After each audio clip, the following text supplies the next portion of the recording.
Chapter 9. The Quran is borrowed from both Jewish and Christian myths. The doings and sayings of Moses and Abraham and Jesus, being so ill-founded and so inconsistent, as well as so often immoral, one must proceed in the same spirit of inquiry to what many believe is the last revelation, that of the Prophet Muhammad and his Quran or recitation. Here again, the angel or archangel, Gabriel, is found at work, dictating surahs or verses to a person of little or no learning. Here again are stories of a Noah-like flood and injunctions against idol worship. Here again the Jews are the first recipients of the message, and the first both to hear it and to discard it. And here again there is a vast commentary of doubtful anecdote about the actual doings and sayings of the Prophet, this time known as the Hadith. Islam is at once the most and the least interesting of the world's monotheisms. It builds upon its primitive Jewish and Christian predecessors, selecting a chunk here and a shard there, and thus if these fall, it partly falls also. Its founding narrative likewise takes place within an astonishingly small compass, and relates facts about extremely tedious local quarrels. None of the original documents, such as they are, can be contrasted with any Hebrew or Greek or Latin texts. Almost all of the tradition is oral, and all of it is in Arabic. Indeed, many authorities agree that the Quran is only intelligible in that tongue, which is itself subject to innumerable idiomatic and regional inflections. This would leave us on the face of it with the absurd and potentially dangerous conclusion that God was a monoglot. Before me is a book introducing Muhammad, written by two extremely unctuous British Muslims who are hoping to present a friendly version of Islam to the West. Ingratiating and selective as their text may be, they insist that, as the literal word of God, the Quran is the Quran only in the original revealed text. A translation can never be the Quran, that inimitable symphony, the very sound of which moves men and women to tears. A translation can only be an attempt to give the barest suggestion of the meaning of words contained in the Quran. This is why all Muslims, whatever their mother tongue, always recite the Quran in its original Arabic. The authors go on to make some highly disobliging observations about the Penguin translation by N.J. Dawood, which makes me glad that I have always employed the Pictorial version, but no likely to be convinced that if I wish to become a convert, I must master another language. In my own country of birth, I am sadly aware that there is a beautiful, poetic tradition unavailable to me because I will never know the marvellous tongue called Gaelic. Even if God is or was an Arab, an unsafe assumption, how could he expect to reveal himself by way of an illiterate person who in turn could not possibly hope to pass on the unaltered, let alone unalterable, words? The point may seem minor, but it is not. To Muslims, the enunciation of the divine to a person of extreme unlettered simplicity has something of the same value as the humble vessel of the Virgin Mary has to Christians. It also possesses the same useful merit of being entirely unverifiable and unfalsifiable. Since Mary must be presumed to have spoken Aramaic and Muhammad Arabic, it can, I suppose, be granted that God is in fact multilingual and can speak any language he chooses. He opted in both cases to use the Archangel Gabriel as the intermediate deliverer of his message. However, the impressive fact remains that all religions have staunchly resisted any attempt to translate their sacred texts into languages understanded of the people, as the Cranmer Prayer Book phrases it. There would have been no Protestant Reformation if it were not for the long struggle to have the Bible rendered into the Vulgate, and the priestly monopoly therefore broken. Devout men like Wycliffe, Coverdale, and Tyndale were burned alive for even attempting early translations. The Catholic Church has never recovered from its abandonment of the mystifying Latin ritual, and the Protestant mainstream has suffered hugely from rendering its own Bibles into more everyday speech. Some mystical Jewish sects still insist on Hebrew and play Kabbalistic word games, even with the spaces between letters, but, among most Jews too, the supposedly unchangeable rituals of antiquity have been abandoned. The spell of the clerical class has been broken.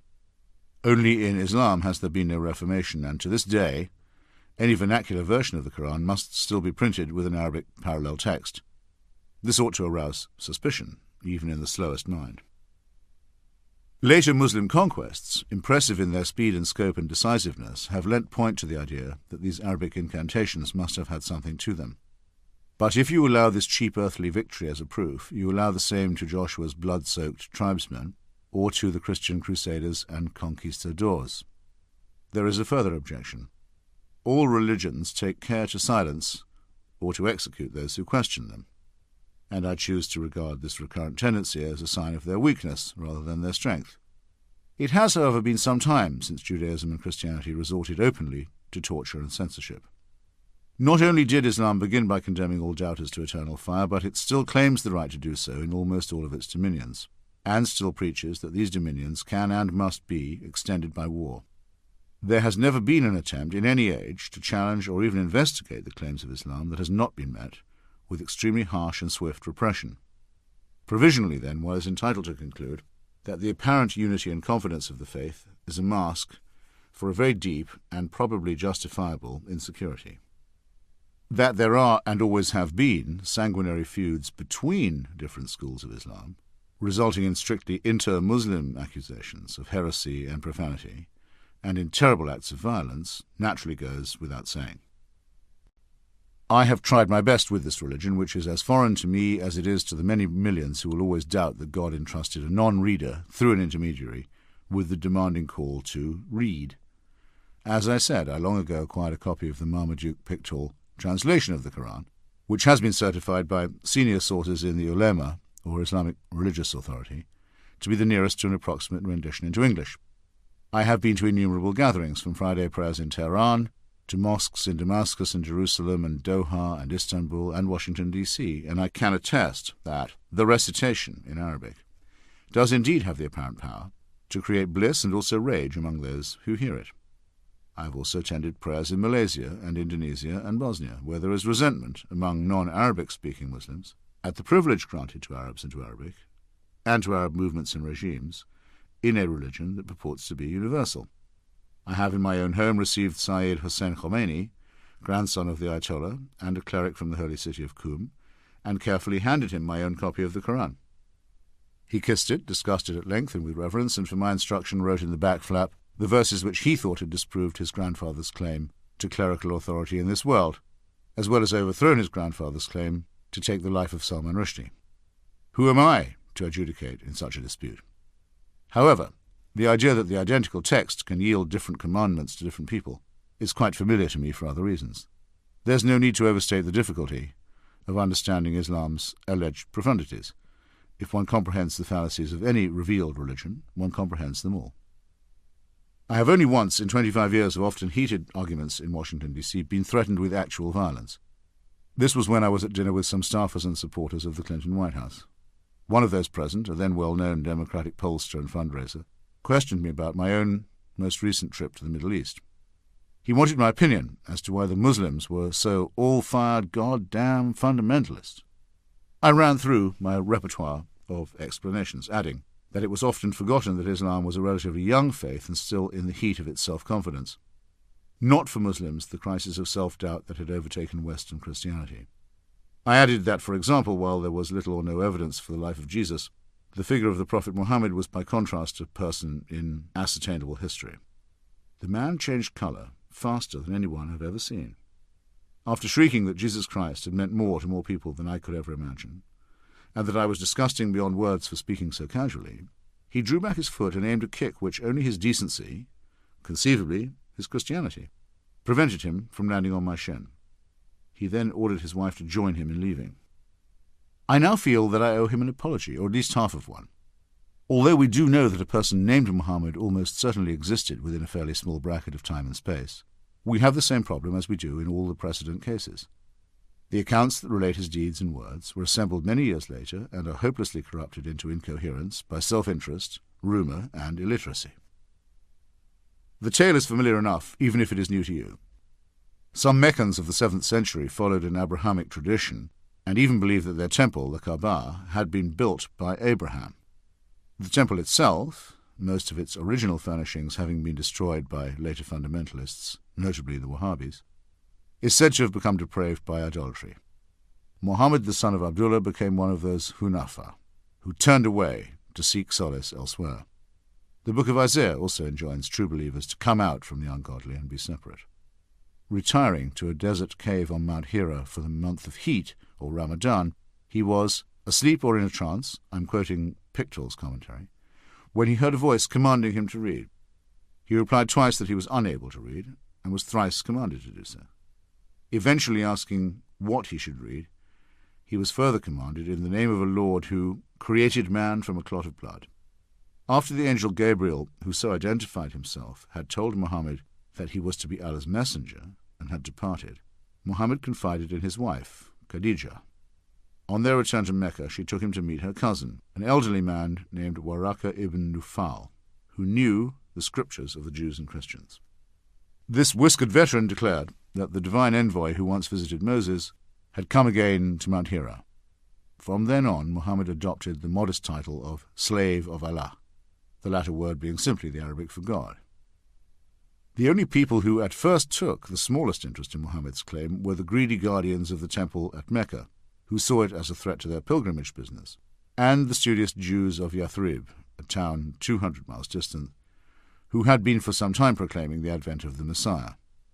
The first group became more threatening, and the second more friendly, as a result of which Muhammad made the journey, or Hijra, to Yathrib, which is now known as Medina. The date of the flight counts as the inauguration of the Muslim era. But as with the arrival of the Nazarene in Jewish Palestine, which began with so many cheerful heavenly auguries, this was all to end very badly, with the realization on the part of the Arabian Jews that they were faced with yet another disappointment, if not indeed another impostor.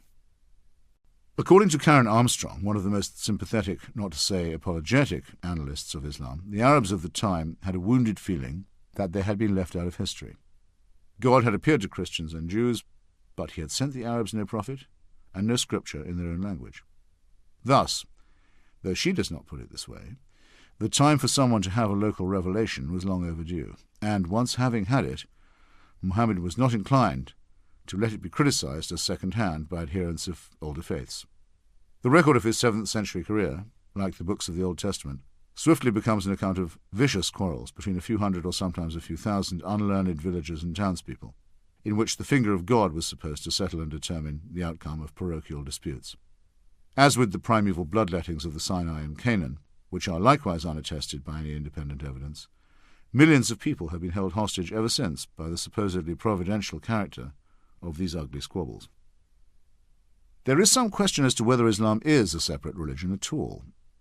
It initially fulfilled a need among Arabs for a distinctive or special creed, and is forever identified with their language and their impressive later conquests, which, while not as striking as those of the young Alexander of Macedonia, certainly conveyed an idea of being backed by a divine will until they petered out at the fringes of the Balkans and the Mediterranean. But Islam, when examined, is not much more than a rather obvious and ill-arranged set of plagiarisms, helping itself from earlier books and traditions as occasion appeared to require. Thus, far from being born in the clear light of history, as Ernest Renan so generously phrased it, Islam in its origins is just as shady and approximate as those from which it took its borrowings.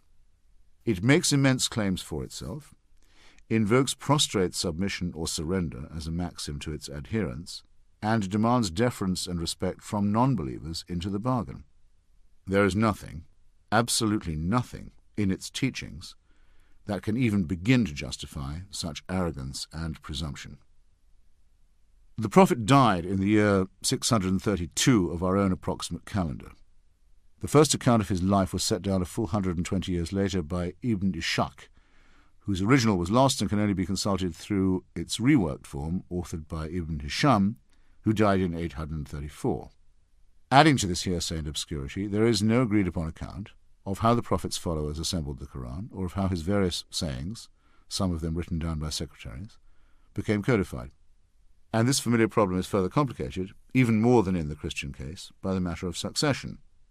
Unlike Jesus, who apparently undertook to return to earth very soon, and who, Pache, the absurd Dan Brown, left no known descendants, Muhammad was a general and a politician, and though, unlike Alexander of Macedonia, a prolific father, left no instruction as to who was to take up his mantle. Quarrels over the leadership began almost as soon as he died, and so Islam had its first major schism between the Sunni and the Shia before it had even established itself as a system. We need take no side in the schism, except to point out that one at least of the schools of interpretation must be quite mistaken. And the initial identification of Islam with an earthly caliphate made up of disputatious contenders for the said mantle marked it from the very beginning as man-made. It is said by some Muslim authorities that during the first caliphate of Abu Bakr, immediately after Muhammad's death, concern arose that his orally transmitted words might be forgotten. So many Muslim soldiers had been killed in battle that the number who had the Quran safely lodged in their memories had become alarmingly small.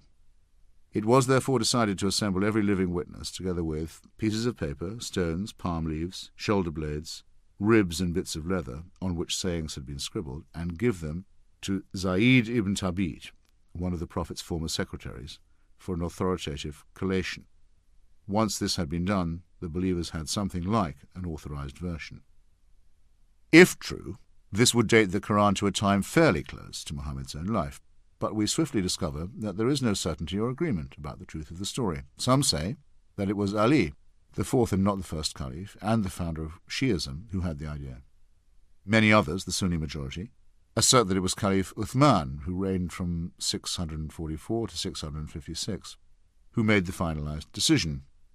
Told by one of his generals that soldiers from different provinces were fighting over discrepant accounts of the Quran, Uthman ordered Zayd ibn Thabit to bring together the various texts, unify them, and have them transcribed into one. When this task was complete, Uthman ordered standard copies to be sent to Kufa, Basra, Damascus, and elsewhere, with a master copy retained in Medina. Uthman thus played the canonical role that had been taken in the standardization and purging and censorship of the Christian Bible by Irenaeus and by Bishop Athanasius of Alexandria.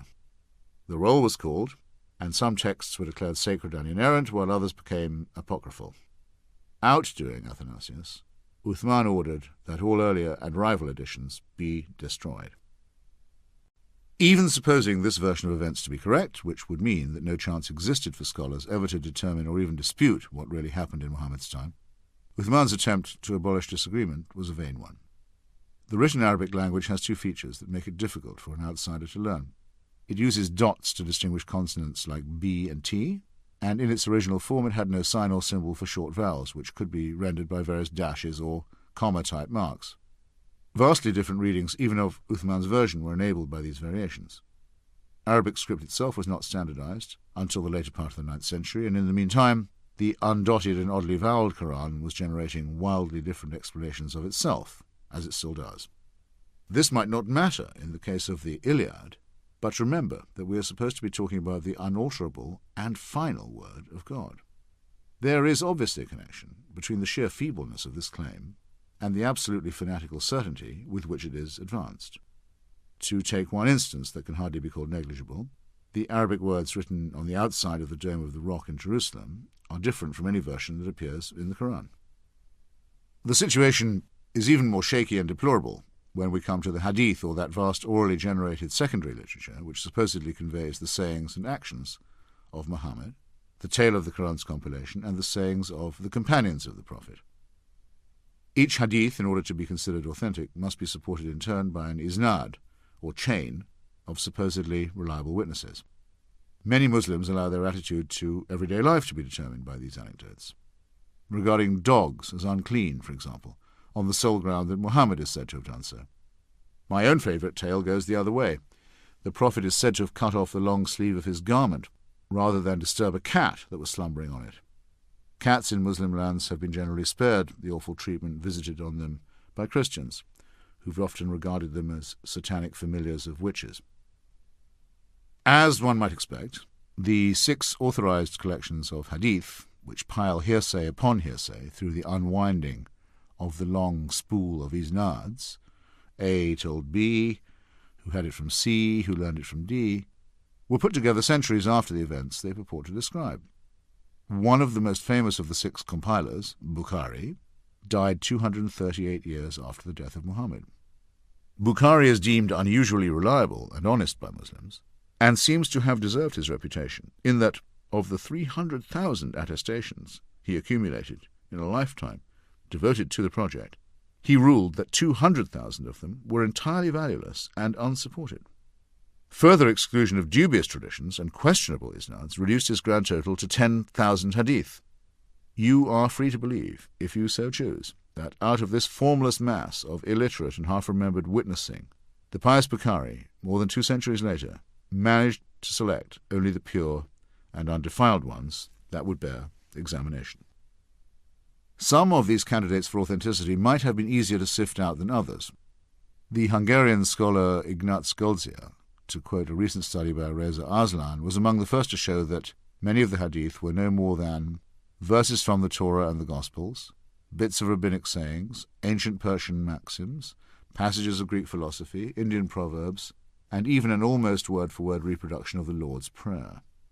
Great chunks of more or less straight biblical quotation can be found in the hadith, including the parable of the workers hired at the last moment and the injunction, "Let not thy left hand know what thy right hand doeth," the last example meaning that this piece of pointless pseudo-profundity has a place in 2 sets of revealed scripture. Aslan notes that by the time of the 9th century, when Muslim legal scholars were attempting to formulate and codify Islamic law through the process known as ijtihad, they were obliged to separate many hadith into the following categories: lies told for material gain and lies told for ideological advantage. Quite rightly, Islam effectively disowns the idea that it is a new faith, let alone a cancellation of the earlier ones, and it uses the prophecies of the Old Testament and the Gospels of the New like a perpetual crutch or fund to be leaned on or drawn upon. In return for this derivative modesty, all it asks is to be accepted as the absolute and final revelation. As might be expected, it contains many internal contradictions. It is often cited as saying that there is no compulsion in religion, and as making reassuring noises about those of other faiths being peoples of the book, or followers of an earlier revelation. The idea of being tolerated by a Muslim is as repulsive to me as the other condescensions, whereby Catholic and Protestant Christians agreed to tolerate one another, or extend toleration to Jews. The Christian world was so awful in this respect and for so long, that many Jews preferred to live under Ottoman rule and submit to special taxes and other such distinctions. However, the actual Quranic reference to Islam's benign tolerance is qualified because some of these same peoples and followers may be such of them as are bent on evil-doing, and it takes only a short acquaintance with the Quran and the Hadith to discover other imperatives, such as the following. Nobody who dies and finds good from Allah in the hereafter would wish to come back to this world even if he were given the whole world and whatever is in it, except the martyr who, on seeing the superiority of martyrdom, would like to come back to the world and be killed again. Or, God will not forgive those who serve other gods beside him, but he will forgive whom he will for other sins. He that serves other gods besides God is guilty of a heinous sin. I chose the first of these 2 violent excerpts from a whole thesaurus of unsavoury possible ones, because it so perfectly negates what Socrates is reported to have said in Plato's Apology, to which I am coming. And I chose the second because it is such a patent and abject borrowing from the 10 Commandments. The likelihood that any of this humanly derived rhetoric is inerrant, let alone final, is conclusively disproved, not just by its innumerable contradictions and incoherencies, but by the famous episode of the Quran's alleged satanic verses, out of which Salman Rushdie was later to make a literary project. On this much-discussed occasion, Muhammad was seeking to conciliate some leading Meccan polytheists, and in due course experienced a revelation that allowed them, after all, to continue worshipping some of the older local deities. It struck him later that this could not be right, and that he must have inadvertently been channeled by the devil, who for some reason had briefly chosen to relax his habit of combating monotheists on their own ground. Muhammad believed devoutly not just in the devil himself, but in minor desert devils or jinns as well. It was noticed even by some of his wives that the Prophet was capable of having a revelation that happened to suit his short-term needs, and he was sometimes teased about it. We are further told, on no authority that need be believed, that when he experienced revelation in public, he would sometimes be gripped by pain and experience loud ringing in his ears. Beads of sweat would burst out on him even on the chilliest of days. Some heartless Christian critics have suggested that he was an epileptic, though they fail to notice the same symptoms in the seizure experienced by Paul on the road to Damascus. But there is no need for us to speculate in this way. It is enough to rephrase David Hume's unavoidable question. Which is more likely? That a man should be used as a transmitter by God to deliver some already existing revelations, or that he should utter some already existing revelations and believe himself to be, or claim to be, ordered by God to do so. As for the pains and the noises in the head or the sweat, one can only regret the seeming fact that direct communication with God is not an experience of calm, beauty, and lucidity. The physical existence of Muhammad, however poorly attested by the Hadith, is a source of both strength and weakness for Islam. It appears to put it squarely in the world and provides us with plausible physical descriptions of the man himself, but it also makes the whole story earthy, material, and gross. We may flinch a little at this mammal's betrothal to a 9-year-old girl, and at the keen interest he took in the pleasures of the dining table and the division of the spoils after his many battles and numerous massacres. Above all, and here is a trap that Christianity has mostly avoided, by awarding its prophet a human body but a non-human nature, he was blessed with numerous descendants and thus placed his religious posterity in a position where it was hostage to his physical one. Nothing is more human and fallible than the dynastic or hereditary principle, and Islam has been racked from its birth by squabbles between princelings and pretenders, all claiming the relevant drop of original blood. If the total of those claiming descent from the founder was added up, it would probably exceed the number of holy nails and splinters that went to make up the 1,000-foot cross on which, judging by the number of splinter-shaped relics, Jesus was evidently martyred. As with the lineage of the Isnads, a direct kinship line with the Prophet can be established if one happens to know and be able to pay the right local imam. In the same way, Muslims still make a certain obeisance to those same satanic verses, and tread the pagan polytheistic path that was laid out long before their Prophet was born. Every year at the Hajj, or annual pilgrimage, one can see them circling the cuboid Kaaba shrine in the centre of Mecca, taking care to do so 7 times, following the direction of the sun around the earth, as Karen Armstrong weirdly and no doubt multiculturally puts it, before kissing the black stone set in the Kaaba's wall. This probable meteorite, which no doubt impressed the yokels when it first fell to earth, the gods must be crazy, no, make that God must be crazy, is a stop on the way to other ancient pre-Islamic propitiations, during which pebbles must be hurled defiantly at a rock that represents the evil one. Animal sacrifices complete the picture.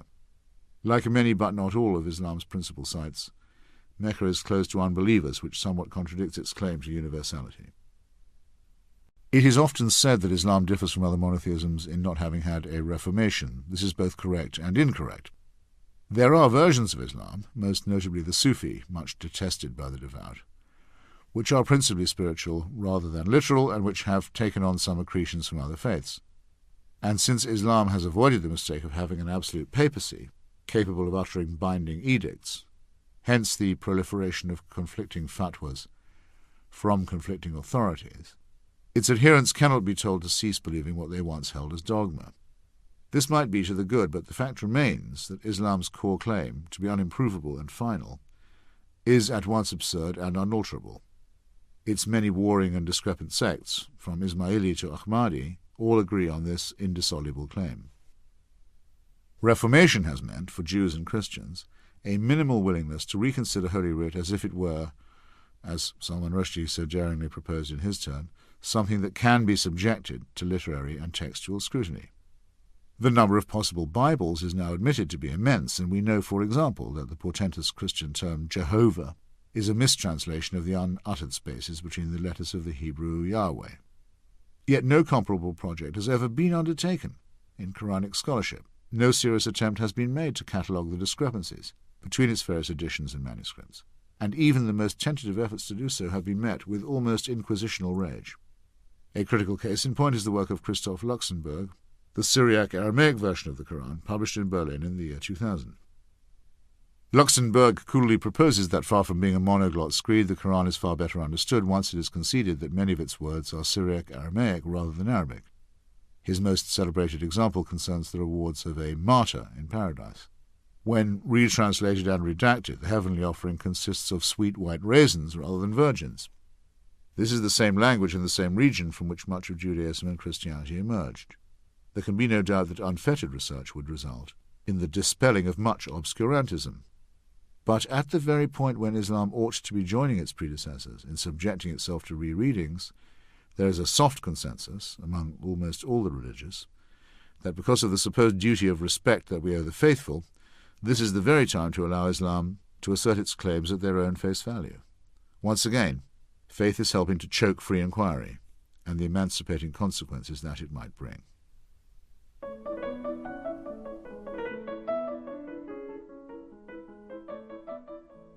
Chapter 10. The Tawdriness of the Miraculous and the Decline of Hell.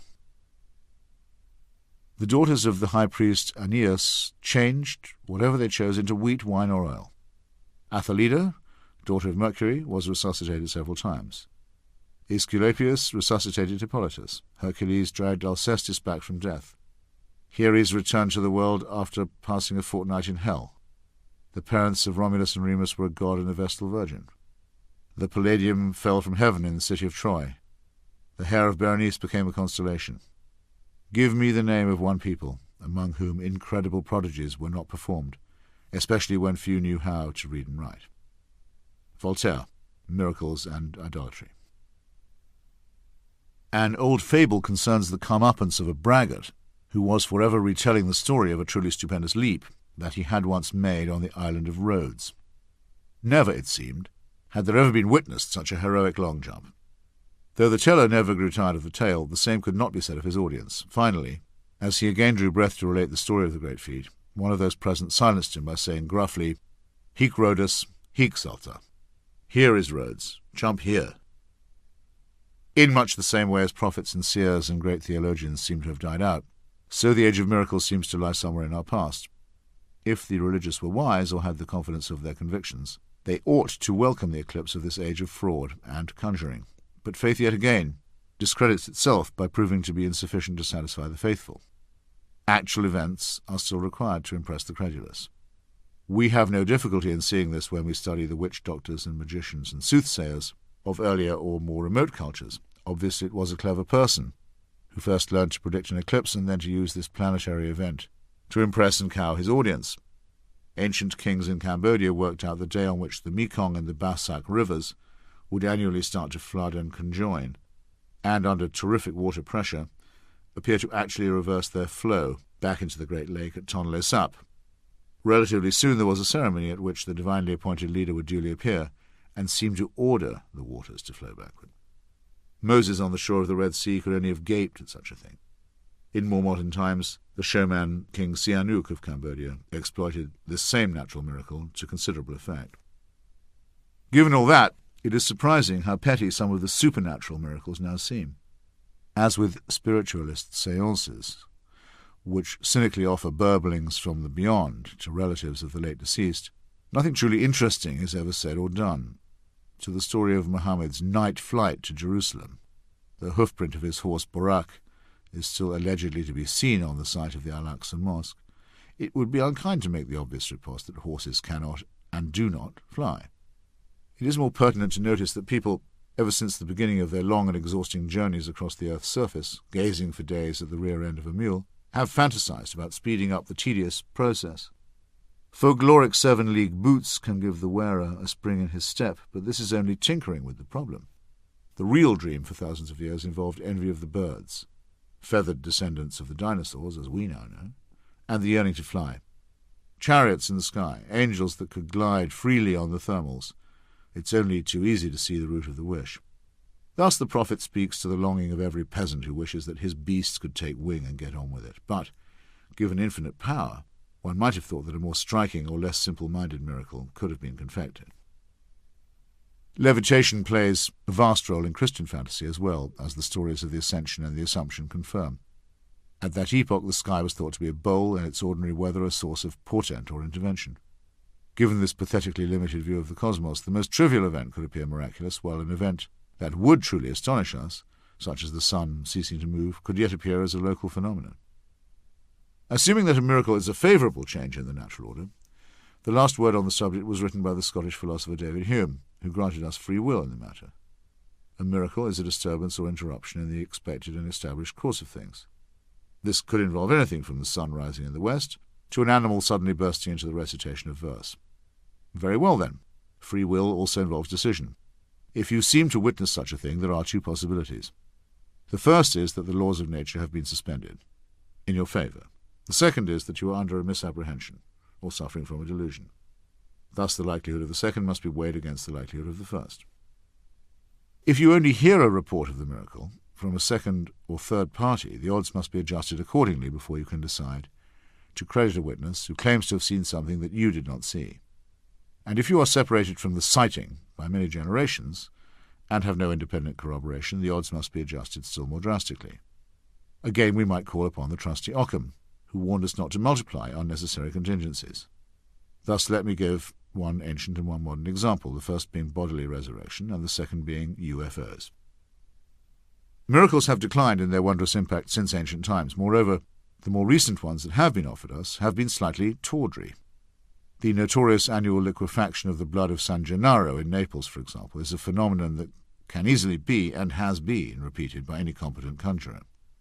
Great secular magicians like Harry Houdini and James Randi have demonstrated with ease that levitation, firewalking, water divining, and spoon-bending can all be performed under laboratory conditions in order to expose the fraud and to safeguard the unwary customer from a fleecing. Miracles in any case do not vindicate the truth of the religion that practices them. Aaron supposedly vanquished Pharaoh's magicians in an open competition, but did not deny that they could perform wonders as well.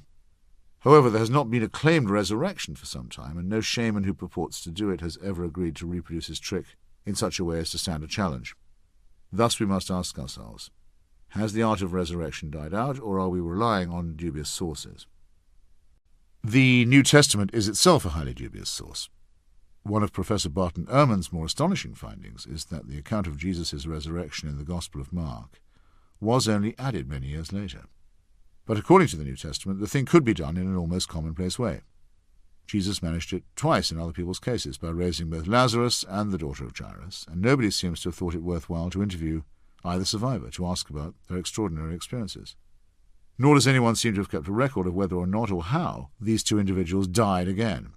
If they stayed immortal, then they joined the ancient company of the wandering Jew who was condemned by early Christianity to keep walking forever after he met Jesus on the Via Dolorosa, this misery being inflicted on a mere bystander in order to fulfill the otherwise unfulfilled prophecy that Jesus would come again in the lifetime of at least one person who'd seen him the first time around.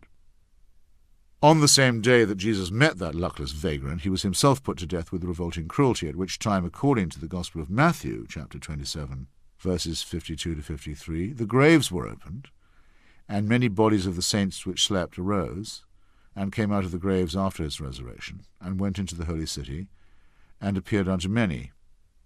This seems incoherent, since the corpses apparently rose both at the time of the death on the cross and of the resurrection, but it is narrated in the same matter-of-fact way as the earthquake, the rending of the veil of the temple, two other events that did not attract the attention of any historian, and the reverent comments of the Roman centurion.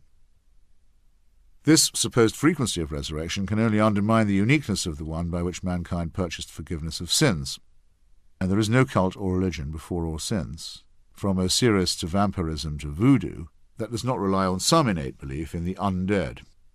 To this day, Christians disagree as to whether the Day of Judgment will give you back the old wreck of a body that has already died on you, or will re-equip you in some other form. For now, and on a review even of the claims made by the faithful, one can say that resurrection would not prove the truth of the dead man's doctrine, nor his paternity, nor the probability of still another return in fleshly or recognizable form. Yet again also, too much is being proved. The action of a man who volunteers to die for his fellow creatures is universally regarded as noble. The extra claim not to have really died makes the whole sacrifice tricky and meretricious. Thus, those who say Christ died for my sins when he did not really die at all are making a statement that is false in its own terms. Having no reliable or consistent witnesses, in anything like the time period needed to certify such an extraordinary claim, we are finally entitled to say that we have a right, if not an obligation, to respect ourselves enough to disbelieve the whole thing. That is, unless or until superior evidence is presented, which it has not been, and exceptional claims demand exceptional evidence.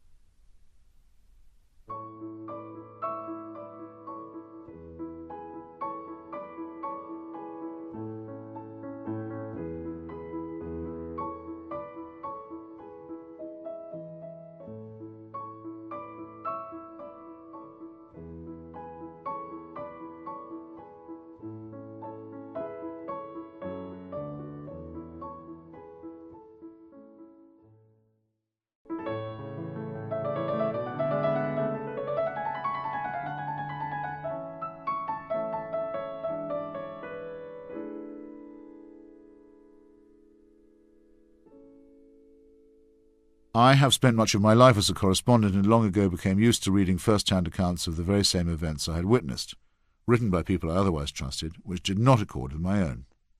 In my days as a Fleet Street correspondent, I even read stories in print under my own name which were not recognisable to me, once the sub-editors had finished with them. And I have interviewed some of the hundreds of thousands of people who claim to have had direct encounters with spacecraft, or the crew of spacecraft from another galaxy. Some of these are so vivid and detailed, and so comparable with other depositions from other people who cannot have compared notes, that a few impressionable academics have proposed that we grant them the presumption of truth. But here is the obvious Occamist reason why it would be utterly wrong to do so. If the huge number of contacts and abductees are telling even a particle of truth, then it follows that their alien friends are not attempting to keep their own existence a secret. Well, in that case, why do they never stay still for anything more than a single-shot photo? There has never been an uncut roll of film offered, let alone a small piece of a metal unavailable on Earth, or a tiny sample of alien tissue. And sketches of the beings have a consistent anthropomorphic resemblance to those offered in science fiction comics. Since travel from Alpha Centauri, the preferred origin, would involve some bending of the laws of physics, even the smallest particle of matter would be of enormous use and would have a literally earth-shattering effect, instead of which, nothing. Nothing, that is, except the growth of a huge new superstition, based on a belief in occult texts and shards that are available only to a favoured few. Well, I've seen that happen before. The only responsible decision is to suspend or withhold judgment until the votaries have come up with something that is not merely childish. Extend this to the present day, where the statues of virgins or saints are sometimes said to weep or bleed. Even if I could not easily introduce you to people who can produce this identical effect in their spare time, using pig fat or other materials, I would still ask myself why a deity should be content to produce such a paltry effect. As it happens, I am one of the very few people who has ever taken part in the examination of a sainthood cause, as the Roman Catholic Church calls it. In June of 2001, I was invited by the Vatican to testify at a hearing on the beatification of Agnes Bujashu, an ambitious Albanian nun who had become well known under the nom de guerre of Mother Teresa. Although the then Pope had abolished the famous office of Devil's Advocate, the better to confirm and canonize an enormous number of new saints, the Church was still obliged to seek testimony from critics, and thus I found myself representing the devil, as it were, pro bono. I had already helped expose one of the miracles connected with the work of this woman. The man who originally made her famous was a distinguished, if rather silly, British evangelist, later a Catholic, named Malcolm Muggeridge. It was his BBC documentary, Something Beautiful for God, which launched the Mother Teresa brand on the world in 1969. The cameraman for this film was a man named Ken Macmillan, who had won high praise for his work on Lord Clarke's great art history series, Civilization. His understanding of colour and lighting was of a high order. Here is the story as Muggeridge told it in the book that accompanied the film. Mother Teresa's home for the dying is dimly lit by small windows high up in the walls, and Ken Macmillan was adamant that filming was quite impossible there. We only had one small light with us, and to get the place adequately lighted in the time at our disposal was quite impossible. It was decided that nonetheless Ken should have a go, but by way of insurance he took as well some film in an outside courtyard where some of the inmates were sitting in the sun. In the processed film, the part taken inside was bathed in a particularly beautiful soft light, whereas the part taken outside was rather dim and confused. I myself am absolutely convinced that the technically unaccountable light is in fact the kindly light that Cardinal Newman refers to in his well-known exquisite hymn. Muggeridge concluded that this is precisely what miracles are for, to reveal the inner reality of God's outward creation. I'm personally persuaded that Ken recorded the first authentic photographic miracle. I fear I talked and wrote about it to the point of tedium. He was certainly correct in that last sentence. By the time he had finished, he'd made Mother Teresa into a world-famous figure. My contribution was to check out and put into print the direct verbal testimony of Ken Macmillan, the cameraman himself. Here it is. During Something Beautiful for God, there was an episode where we were taken to a building that Mother Teresa called the House of the Dying. Peter Schaefer, the director, said, well, it's very dark in here. Do you think we can get something? And we'd just taken delivery at the BBC of some new film made by Kodak, which we hadn't had time to test before we left. So I said to Peter, well, we may as well have a go. So we shot it. And when we got back several weeks later, a month or two later, we're sitting in the Rushes Theatre at Ealing Studios, and eventually up come the shots of the House of the Dying. And it was surprising. You could see every detail. And I said, that's amazing, that's extraordinary. And I was going to go on to say, 3 cheers for Kodak. I didn't get a chance to say that, though, because Malcolm, sitting in the front row, spun around and said, "It's divine light. It's Mother Teresa. You'll find it's divine light, old boy." And 3 or 4 days later I found that I was being phoned by journalists from London newspapers who were saying things like, "We hear you've just come back from India with Malcolm Muggeridge, and you were the witness of a miracle." So a star was born. For these and for my other criticisms, I was invited by the Vatican into a closed room containing a Bible, a tape recorder, a Monsignor, a deacon, and a priest, and asked if I could throw any light of my own on the matter of the servant of God, Mother Teresa. But even as they appeared to be asking me this in good faith, their colleagues on the other side of the world were certifying the necessary miracle that would allow the beatification, prelude to full canonization, to go forward. Mother Teresa died in 1997.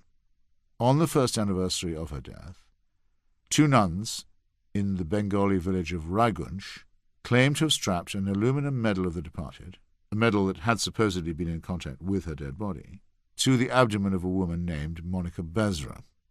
This woman, who was said to be suffering from a large uterine tumour, was thereupon quite cured of it. It will be noticed that Monica is a Catholic girl's name not very common in Bengal, and thus that probably the patient and certainly the nuns were already Mother Teresa fans. This definition would not cover Dr. Manju Murshid, the superintendent of the local hospital, nor Dr. T.K. Biswas and his gynecologist colleague, Dr. Ranjan Mustafi. All 3 came forward to say that Mrs. Bezra had been suffering from tuberculosis and an ovarian growth and had been successfully treated for both afflictions. Dr. Murshid was particularly annoyed at the numerous calls he had received from Mother Teresa's order, the Missionaries of Charity, pressing him to say that the cure had been miraculous. The patient herself did not make a very impressive interview subject, talking at high speed because, as she put it, she might otherwise forget, and begging to be excused questions because she might have to remember. Her own husband, a man named Selku Murmu, broke silence after a while to say that his wife had been cured by ordinary, regular medical treatment. Any hospital supervisor in any country will tell you that patients sometimes make astonishing recoveries, just as apparently healthy people often fall inexplicably and gravely ill. Those who desire to certify miracles may wish to say that such recoveries have no natural explanation. But this does not at all mean that there is therefore a supernatural one. In this case, however, there was nothing even remotely surprising in Mrs. Bezra's return to health. Some familiar disorders had been treated with well-known methods. Extraordinary claims were being made without even ordinary evidence. Yet there will soon come a day in Rome when a vast and solemn ceremony will proclaim the sainthood of Mother Teresa as one whose intercession can improve upon medicine to the entire world. Not only is this a scandal in itself, but it will further postpone the day when Indian villagers cease to trust quacks and fakirs. In other words, many people will die needlessly as a result of this phony and contemptible miracle. If this is the best the Church can do, in a time when its claims can be checked by physicians and reporters, it isn't difficult to imagine what was rigged in past times of ignorance and fear when the priests faced less doubt or opposition. Once again, the razor of Occam is clean and decisive. When 2 explanations are offered, one must discard the one that explains the least or explains nothing at all, or raises more questions than it answers. The same goes for those occasions when the laws of nature are apparently suspended in a way that does not offer joy or apparent consolation. Natural disasters are actually not violations of the laws of nature, but rather are part of the inevitable fluctuations within them. But they have always been used to overawe the gullible with the mightiness of God's disapproval. Early Christians operating in zones of Asia Minor where earthquakes were and are frequent would rally crowds when a pagan temple fell down and urge them to convert while there was still time. The colossal volcanic explosion at Krakatoa in the late 19th century provoked an enormous swing toward Islam among the terrified population of Indonesia. All the holy books talk excitedly of floods, hurricanes, lightning, and other portents. After the terrible Asian tsunami of 2005 and after the inundation of New Orleans in 2006, quite learned and serious men, such as the Archbishop of Canterbury, were reduced to the level of stupefied peasants when they publicly agonized over how to interpret God's will in the matter. But if one makes the simple assumption, based on absolutely certain knowledge, that we live on a planet that is still cooling, has a molten core, faults and cracks in its crust, and a turbulent weather system, then there is simply no need for any such anxiety. Everything is already explained. I fail to see why the religious are so reluctant to admit this. It would free them from all the futile questions about why God permits so much suffering. But apparently this annoyance is a small price to pay in order to keep alive the myth of divine intervention. The suspicion that a calamity might also be a punishment is further useful in that it allows an infinity of speculation. After New Orleans, which suffered from a lethal combination of being built below sea level and neglected by the Bush administration, I learned from a senior rabbi in Israel that it was revenge for the evacuation of Jewish settlers from the Gaza Strip, and from the mayor of New Orleans, who had not performed his own job with exceptional prowess, that it was God's verdict on the invasion of Iraq. You can nominate your own favourite sin here, as did the Reverends Pat Robertson and Jerry Falwell after the immolation of the World Trade Center.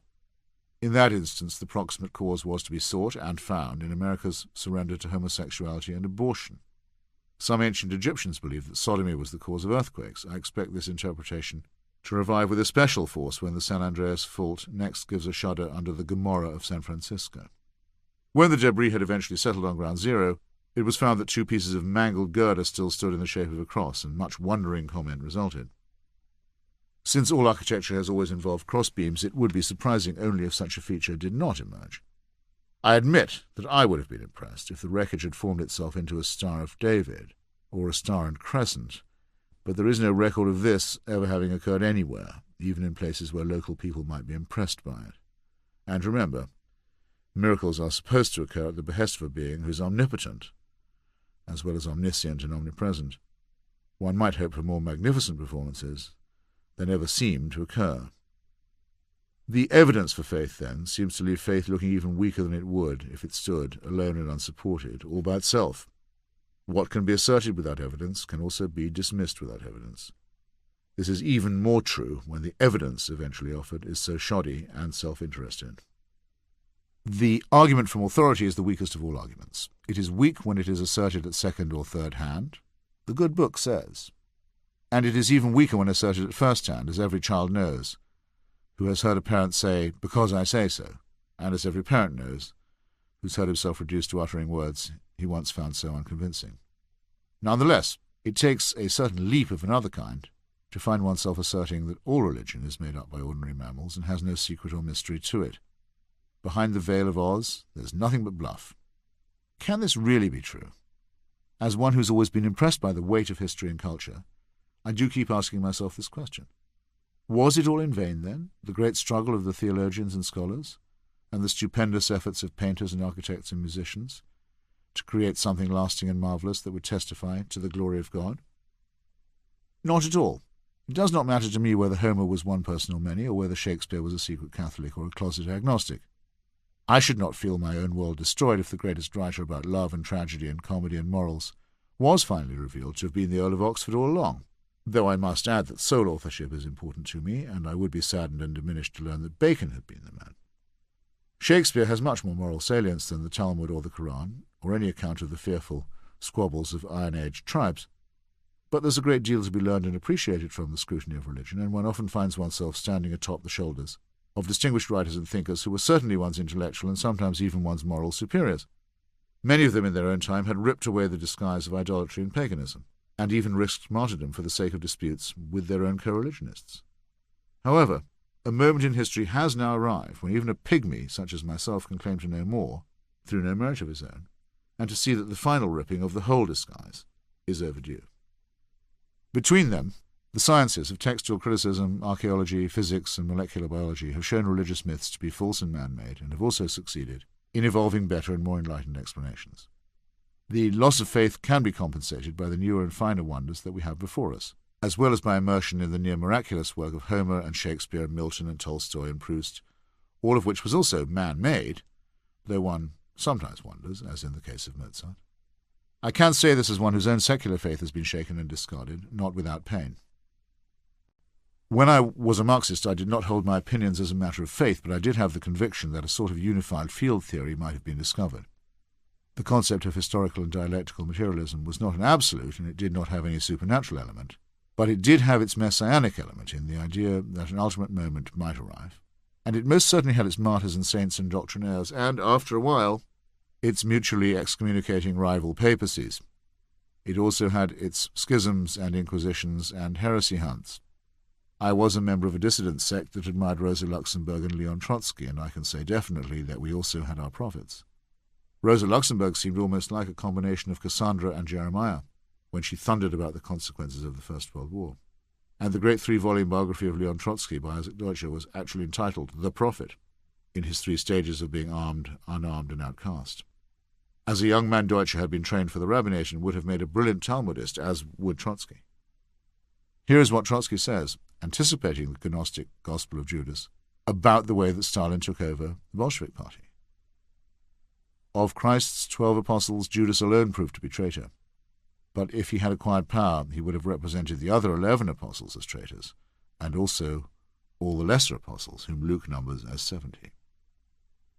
And here in Deutscher's chilling words is what happened when the pro-Nazi forces in Norway forced the government to deny Trotsky asylum and deport him once again, to wander the world until he met death. The old man met with the Norwegian Foreign Minister Trygve Lie and others, and then Trotsky raised his voice so that it resounded through the halls and corridors of the ministry. This is your first act of surrender to Nazism in your own country. You will pay for this. You think yourselves free and secure to deal with the political exile as you please, but the day is near, remember this, the day is near when the Nazis will drive you from your country, all of you. Trygve Lie shrugged at this odd piece of soothsaying, yet after less than 4 years the same government had indeed to flee from Norway before the Nazi invasion, and as the ministers and their aged King Haakon stood on the coast, huddled together and waiting anxiously for a boat that was to take them to England, they recalled with awe Trotsky's words as a prophet's curse come true. Trotsky had a sound materialist critique that enabled him to be prescient, not all of the time by any means, but impressively so on some occasions, and he certainly had a sense, expressed in his emotional essay Literature and Revolution, of the unquenchable yearning of the poor and oppressed to rise above the strictly material world and to achieve something transcendent. For a good part of my life I had a share in this idea that I have not yet quite abandoned. But there came a time when I could not protect myself, and indeed did not wish to protect myself from the onslaught of reality. Marxism, I conceded, had its intellectual and philosophical and ethical glories, but they were in the past. Something of the heroic period might perhaps be retained, but the fact had to be faced: there was no longer any guide to the future. In addition, the very concept of a total solution had led to the most appalling human sacrifices, and to the invention of excuses for them. Those of us who had sought a rational alternative to religion had reached a terminus that was comparably dogmatic. What else was to be expected of something that was produced by the close cousins of chimpanzees? Infallibility? Thus, dear reader, if you have come this far and found your own faith undermined, as I hope, I am willing to say that to some extent I know what you are going through. There are days when I miss my old convictions as if they were an amputated limb. But in general I feel better, and no less radical, and you will feel better too, I guarantee, once you leave hold of the doctrinaire and allow your chainless mind to do its own thinking.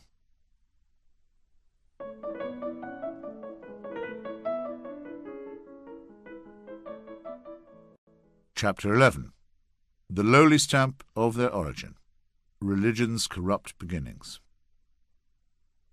Where questions of religion are concerned, people are guilty of every possible sort of dishonesty and intellectual misdemeanor. Sigmund Freud, The Future of an Illusion. The various forms of worship which prevailed in the Roman world were all considered by the people to be equally true, by the philosopher as equally false, and by the magistrate as equally useful. Edward Gibbon, Decline and Fall of the Roman Empire. An old popular saying from Chicago has it that if you want to maintain your respect for city aldermen, or your appetite for sausages, you should take care not to be present when the former are being groomed or the latter are being manufactured. It is the anatomy of man, said Engels, that is the key to the anatomy of the ape. Thus, if we watch the process of a religion in its formation, we can make some assumptions about the origins of those religions that were put together before most people could read. From a wide selection of openly manufactured sausage religions, I shall pick the Melanesian cargo cult, the Pentecostal superstar Marjo, and the Church of Jesus Christ of Latter-day Saints, commonly known as the Mormons. The thought has surely occurred to many people throughout the ages, what if there is an afterlife but no God? What if there is a God but no afterlife? As far as I know, the clearest writer to give expression to this problem was Thomas Hobbes, in his 1651 masterwork, Leviathan. I strongly recommend that you read Part 3, Chapter 38, and Part 4, Chapter 44, for yourselves, because Hobbes's command of both Holy Scripture and the English language is quite breathtaking. He also reminds us how perilous it was, and always has been, even to think about these things. His brisk and ironic throat-clearing is eloquent in itself. Reflecting on the nonsense story of Adam's fall, the original instance of someone being created free and then loaded with impossible-to-obey prohibitions, Hobbes opined, not forgetting fearfully to add that he did so with submission nevertheless, both in this and in all questions, whereof the determination dependeth on the Scriptures, that if Adam was condemned to death by sinning, his death must have been postponed, since he contrived to raise a large posterity before actually dying. Having planted the subversive thought that forbidding Adam to eat from one tree lest he die, and from another lest he live forever, is absurd and contradictory, Hobbes was forced to imagine alternative scriptures and even alternative punishments and alternative eternities. His point was that people might not obey the rule of men if they were more afraid of divine retribution than of horrible death in the here and now. But he had acknowledged the process whereby people are always free to make up a religion that suits or gratifies or flatters them. Samuel Butler was to adapt this idea in his Erewhon Revisited. In the original Erewhon, Mr. Higgs pays a visit to a remote country from which he eventually makes his escape in a balloon. Returning 2 decades later, he finds that in his absence he has become a god, named the Sun-Child, worshipped on the day he ascended into heaven. 2 high priests are on hand to celebrate the ascension, and when Higgs threatens to expose them and reveal himself as a mere mortal, he's told, "You must not do that, because all the morals of this country abound around this myth, and if they once know that you did not ascend into heaven, they will all become wicked." In 1964 there appeared a celebrated documentary movie called Mondo Carne, or The World of the Dog, in which the directors captured numerous human cruelties and illusions. This was the first occasion on which one could see a new religion being assembled, in plain view, on camera. The inhabitants of the Pacific Islands may have been separated for centuries from the more economically developed world, but when visited by the fatal impact, many of them were shrewd enough to get the point immediately. Here were great vessels with billowing sails, bearing treasures and weapons and devices that were beyond any compare. Some of the more untutored islanders did what many people do when confronted with a new phenomenon, and tried to translate it into a discourse that they could themselves understand, not unlike those fearful Aztecs who, first seeing mounted Spanish soldiers in Mesoamerica, concluded that they had a centaur for an enemy. These poor souls decided that the Westerners were their long-mourned ancestors, come back at last with goods from beyond the grave. That illusion cannot long have survived the encounter with the colonists, but later it was observed in several places that the brighter islanders had a better idea. Docks and jetties were built, they noticed, after which more ships came and unloaded more goods. Acting by analogy and mimesis, the locals constructed their own jetties and waited for these, too, to attract some ships. Futile as this proceeding was, it badly retarded the advance of later Christian missionaries. When they made their appearance, they were asked where the gifts were, and soon came up with some trinkets. In the 20th century, the cargo cult revived in an even more impressive and touching form. Units of the United States Armed Forces, arriving in the Pacific to build airfields for the war on Japan, found that they were the objects of slavish emulation. Local enthusiasts abandoned their lightly worn Christian observances and devoted all their energies to the construction of landing strips that might attract loaded airplanes. They made simulated antennae out of bamboo. They built and lit fires to simulate the flares that guided the American planes to land. This still goes on, which is the saddest bit of the Mondo Carne sequence. On the island of Tana, an American GI was declared to be the Redeemer. His name, John Frum, seems to have been an invention too. But even after the last serviceman flew or sailed away after 1945, the eventual return of the Saviour Frum was preached and predicted, and an annual ceremony still bears his name. On another island named New Britain, adjacent to Papua New Guinea, the cult is even more strikingly analogous. It has 10 commandments, the 10 laws, a trinity that has one presence in heaven and another on earth, and a ritual system of paying tributes in the hope of propitiating these authorities. If the ritual is performed with sufficient purity and fervour, so its adherents believe, then an age of milk and honey will be ushered in. This radiant future, sad to say, is known as the period of the companies and will cause New Britain to flourish and prosper, as if it were a multinational corporation.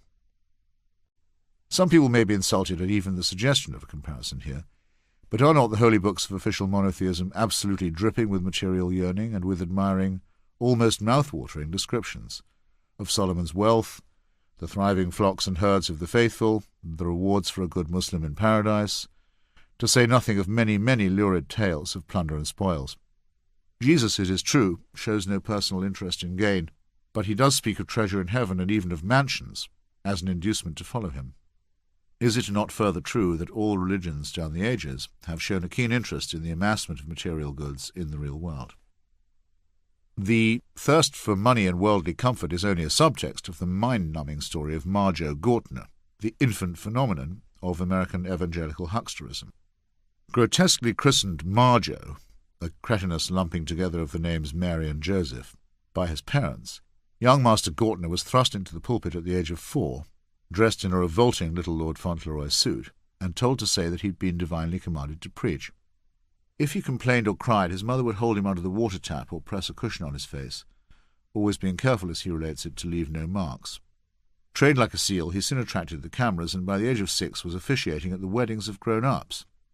His celebrity spread, and many flocked to see the miraculous child. His best guess is that he raised $3 million in contributions, none of which was earmarked for his education or his own future.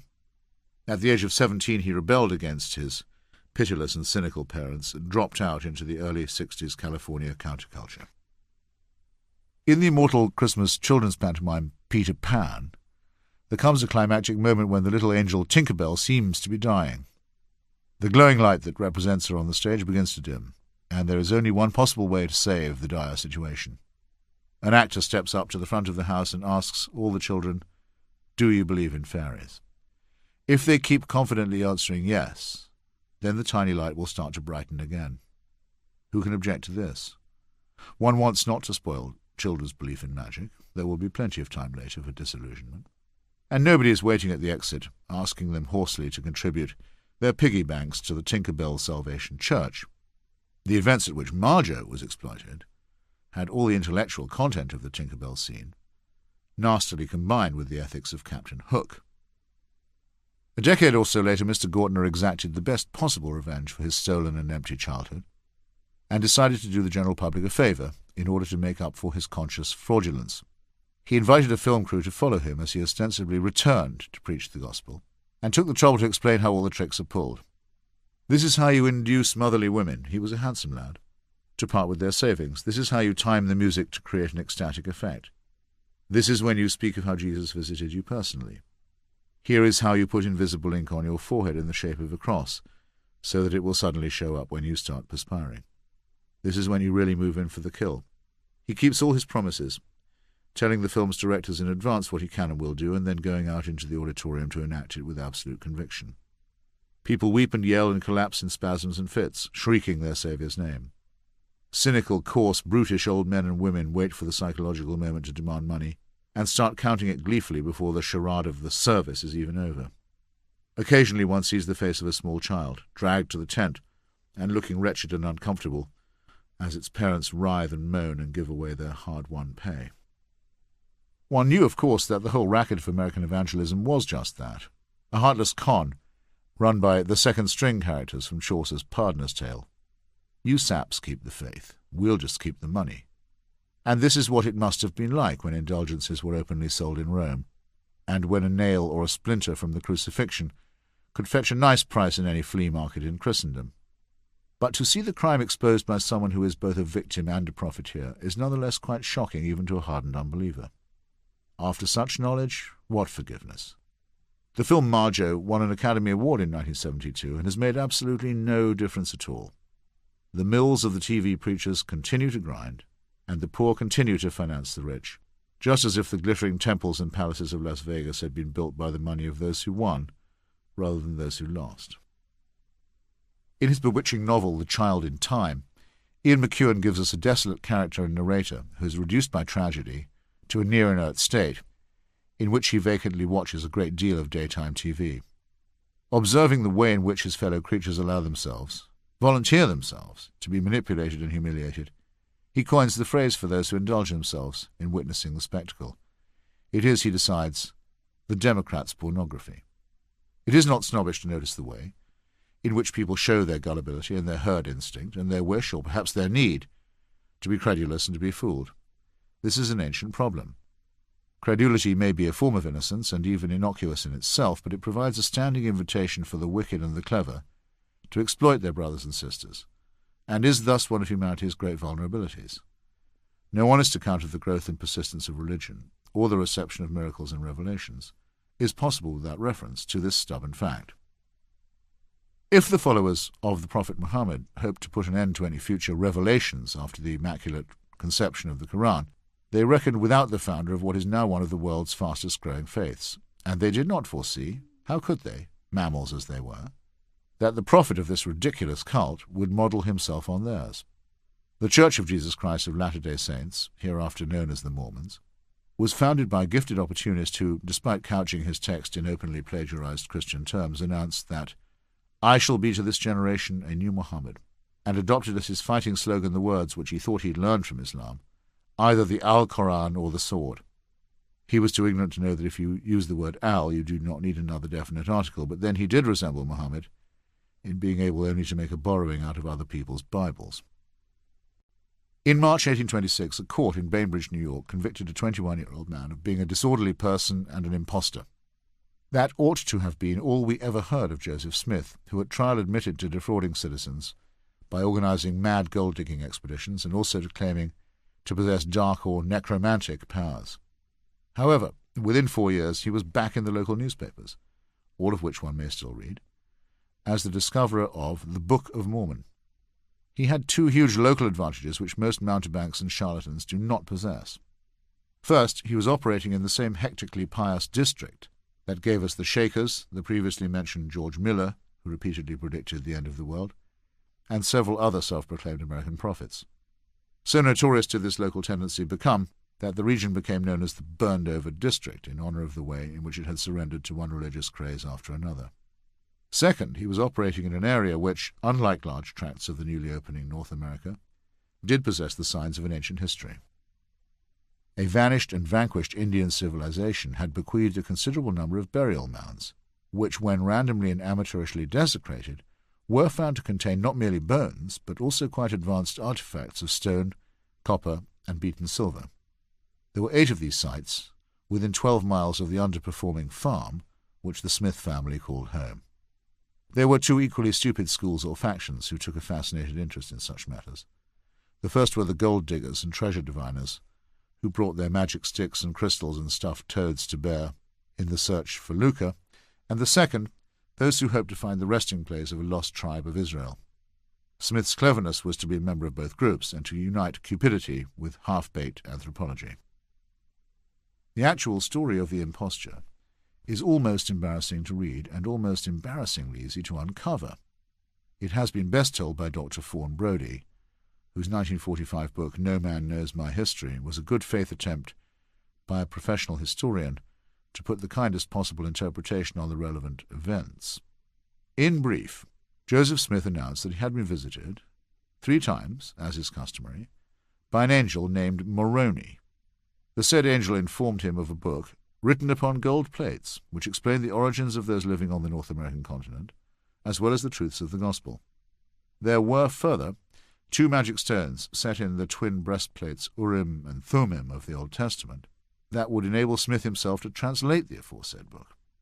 After many wrestlings, he brought this buried apparatus home with him on September the 21st, 1827, about 18 months after his conviction for fraud. He then set about producing a translation. The resulting books turned out to be a record, set down by ancient prophets, beginning with Nephi, son of Lehi, who had fled Jerusalem in approximately 600 BC and come to America.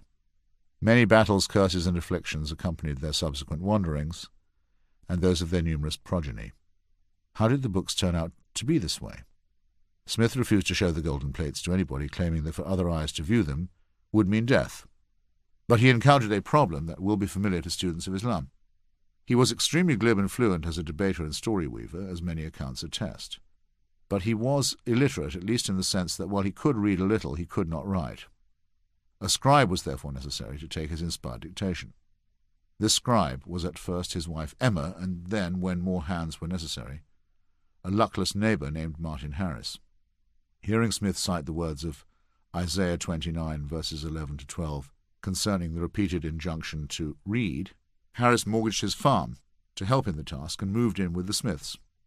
He sat on one side of a blanket hung across the kitchen, and Smith sat on the other with his translation stones, intoning through the blanket. As if to make this an even happier scene, Harris was warned that if he tried to glimpse the plates or look at the prophet, he'd be struck dead. Mrs. Harris was having none of this, and was already furious with the fecklessness of her husband.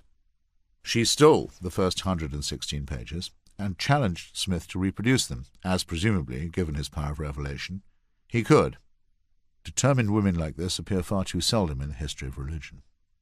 After a very bad few weeks, the ingenious Smith countered with another revelation.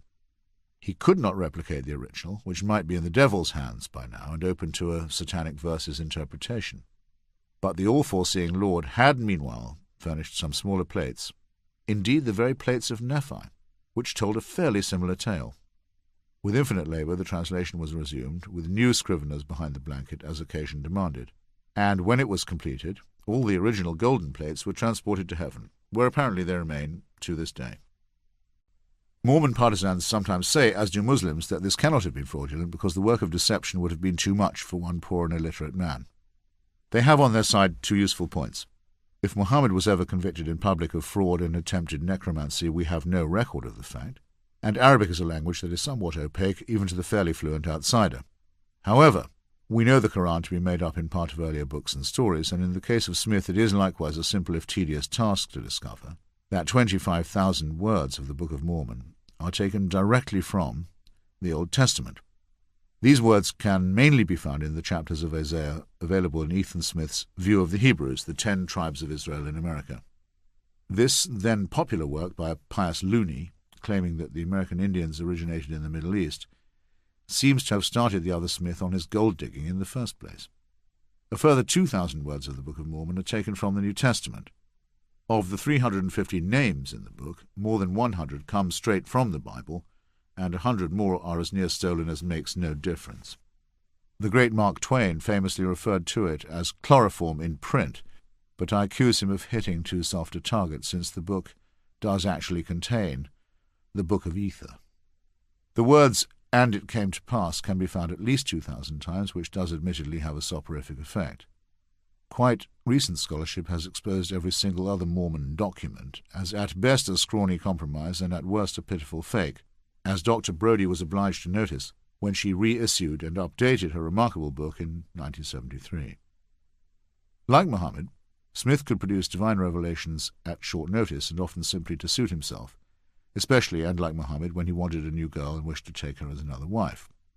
As a result, he overreached himself and came to a violent end, having meanwhile excommunicated almost all the poor men who had been his first disciples, and who had been browbeaten into taking his dictation. Still, this story raises some very absorbing questions concerning what happens when a plain racket turns into a serious religion before our eyes. Professor Daniel Dennett and his supporters have attracted a great deal of criticism for their natural science explanation of religion. Never mind the supernatural, argues Dennett. We may discard that while accepting that there have always been those for whom belief in belief is a good thing in itself. Phenomena can be explained in biological terms. In primitive times, is it not possible that those who believed in the shaman's cure had a better morale as a result, and thus a slightly but significantly higher chance of actually being cured? Miracles, and similar nonsense to one side, not even modern medicine rejects this thought. And it seems possible, moving into the psychological arena, that people can be better off believing in something than in nothing, however untrue that something may be. Some of this will always be disputed among anthropologists and other scientists, but what interests me, and always has, is this. Do the preachers and prophets also believe, or do they too just believe in belief? Do they ever think to themselves, this is too easy? And do they then rationalize the trick by saying either A, if these wretches weren't listening to me they'd be in even worse shape, or B, that if it doesn't do them any good then it still can't be doing them much harm? Sir James Frazer, in his famous study of religion and magic, The Golden Bough, suggests that the novice witch doctor is better off if he does not share the illusions of the ignorant congregation. For one thing, if he does take the magic literally, he is much more likely to make a career-ending mistake. Better by far to be a cynic and to rehearse the conjury, and to tell himself that everybody is better off in the end. Smith obviously seems like a mere cynic in that he was never happier than when using his revelation to claim supreme authority, or to justify the idea that the flock should make over their property to him, or to sleep with every available woman. There are gurus and cult leaders of that kind born every day. Smith must certainly have thought it was too easy to get innocent wretches like Martin Harris to believe everything he told them, especially when they were thirsty for just a glimpse of that mouth-watering golden trove. But was there a moment when he also believed that he did have a destiny and was ready to die to prove it? In other words, was he a huckster all the time, or was there a pulse inside him somewhere? The study of religion suggests to me that while it cannot possibly get along without great fraud and also minor fraud, this remains a fascinating and somewhat open question. There were dozens of part-educated, unscrupulous, ambitious, fanatical men like Smith in the Palmyra, New York area at that epoch, but only one of them achieved take-off. This is for two probable reasons. First, and by all accounts, including those of his enemies, Smith had great natural charm and authority and fluency, what Max Weber called the charismatic part of leadership. Second, there were at that time a great number of people hungry for soil and a new start in the West, constituting a huge latent force behind the notion of a new leader, let alone a new holy book, that could augur a promised land. The wanderings of the Mormons in Missouri and Illinois and Utah, and the massacres that they both suffered and inflicted on the way, gave body and sinew to the idea of martyrdom and exile, and to the idea of the Gentiles, as they scornfully called the unbelievers. It is a great historical story and, unlike its origin in a piece of vulgar fabrication, can be read with respect. It does, however, have two indelible stains. The first is the sheer obviousness and crudity of its revelations, which were opportunistically improvised by Smith and later by his successors as they went along, and the second is its revoltingly crude racism. Christian preachers of all kinds had justified slavery until the American Civil War and even afterwards on the supposed biblical warrant that of the three sons of Noah, Shem, Ham, and Japheth, Ham had been cursed and cast into servitude. But Joseph Smith took this nasty fable even further, fulminating in his Book of Abraham that the swarthy races of Egypt had inherited this very curse. Also, at the made-up Battle of Cumorah, a site located conveniently near his own birthplace, the Nephites, described as fair-skinned and handsome, contended against the Lamanites, whose descendants were punished with dark pigment for turning away from God. As the crisis over American slavery mounted, Smith and his even more dubious disciples preached against the abolitionists in antebellum Missouri. They solemnly said that there had been a third group in heaven during the ultimate battle between God and Lucifer. This group, as it was explained, had tried to remain neutral, but after Lucifer's defeat they had been forced into the world, compelled to take bodies in the accursed lineage of Canaan, and hence the Negro or African race. Thus, when Dr. Brodie first wrote her book, no black American was allowed to hold even the lowly position of deacon, let alone a priesthood in the Mormon Church, nor were the descendants of Ham admitted to the sacred rites of the temple. If anything proves the human manufacture of religion, it is the way that the Mormon elders resolve this difficulty. Confronted by the plain words of one of their holy books, and the increasing contempt and isolation that it imposed upon them, they did as they had done when their fondness for polygamy would have brought federal retribution upon God's own Utah. They had still another revelation, and more or less in time for the passage of the Civil Rights Act of 1965, had it divinely disclosed to them that black people were human after all. It must be said for the Latter-day Saints, these conceited words were added to Smith's original Church of Jesus Christ in 1833, that they have squarely faced one of the great difficulties of revealed religion. This is the problem of what to do about those who were born before the exclusive revelation, or who died without ever having the opportunity to share in its wonders. Christians used to resolve this problem by saying that Jesus descended into hell after his crucifixion, where it is thought that he saved or converted the dead. There is indeed a fine passage in Dante's Inferno where he comes to rescue the spirits of great men like Aristotle, who had presumably been boiling away for centuries until he got round to them. In another less ecumenical scene from the same book, The Prophet Muhammad is found being disemboweled in revolting detail. The Mormons have improved on this rather backdated solution with something very literal-minded. They have assembled a gigantic genealogical database at a huge repository in Utah, and are busy filling it with the names of all people whose births, marriages, and deaths have been tabulated since records began. This is very useful if you want to look up your own family tree, and as long as you do not object to having your ancestors becoming Mormons. Every week, at special ceremonies in Mormon temples, the congregations meet and are given a certain quota of names of the departed to pray in to their church. This retrospective baptism of the dead seems harmless enough to me, but the American Jewish Committee became incensed when it was discovered that the Mormons had acquired the records of the Nazi final solution and were industriously baptizing what for once could truly be called a lost tribe, the murdered Jews of Europe. For all its touching inefficacy, this exercise seemed in poor taste. I sympathize with the American Jewish Committee, but I nonetheless think that the followers of Mr. Smith should be congratulated for hitting upon even the most simple-minded technological answer to a problem that has defied solution ever since man first invented religion.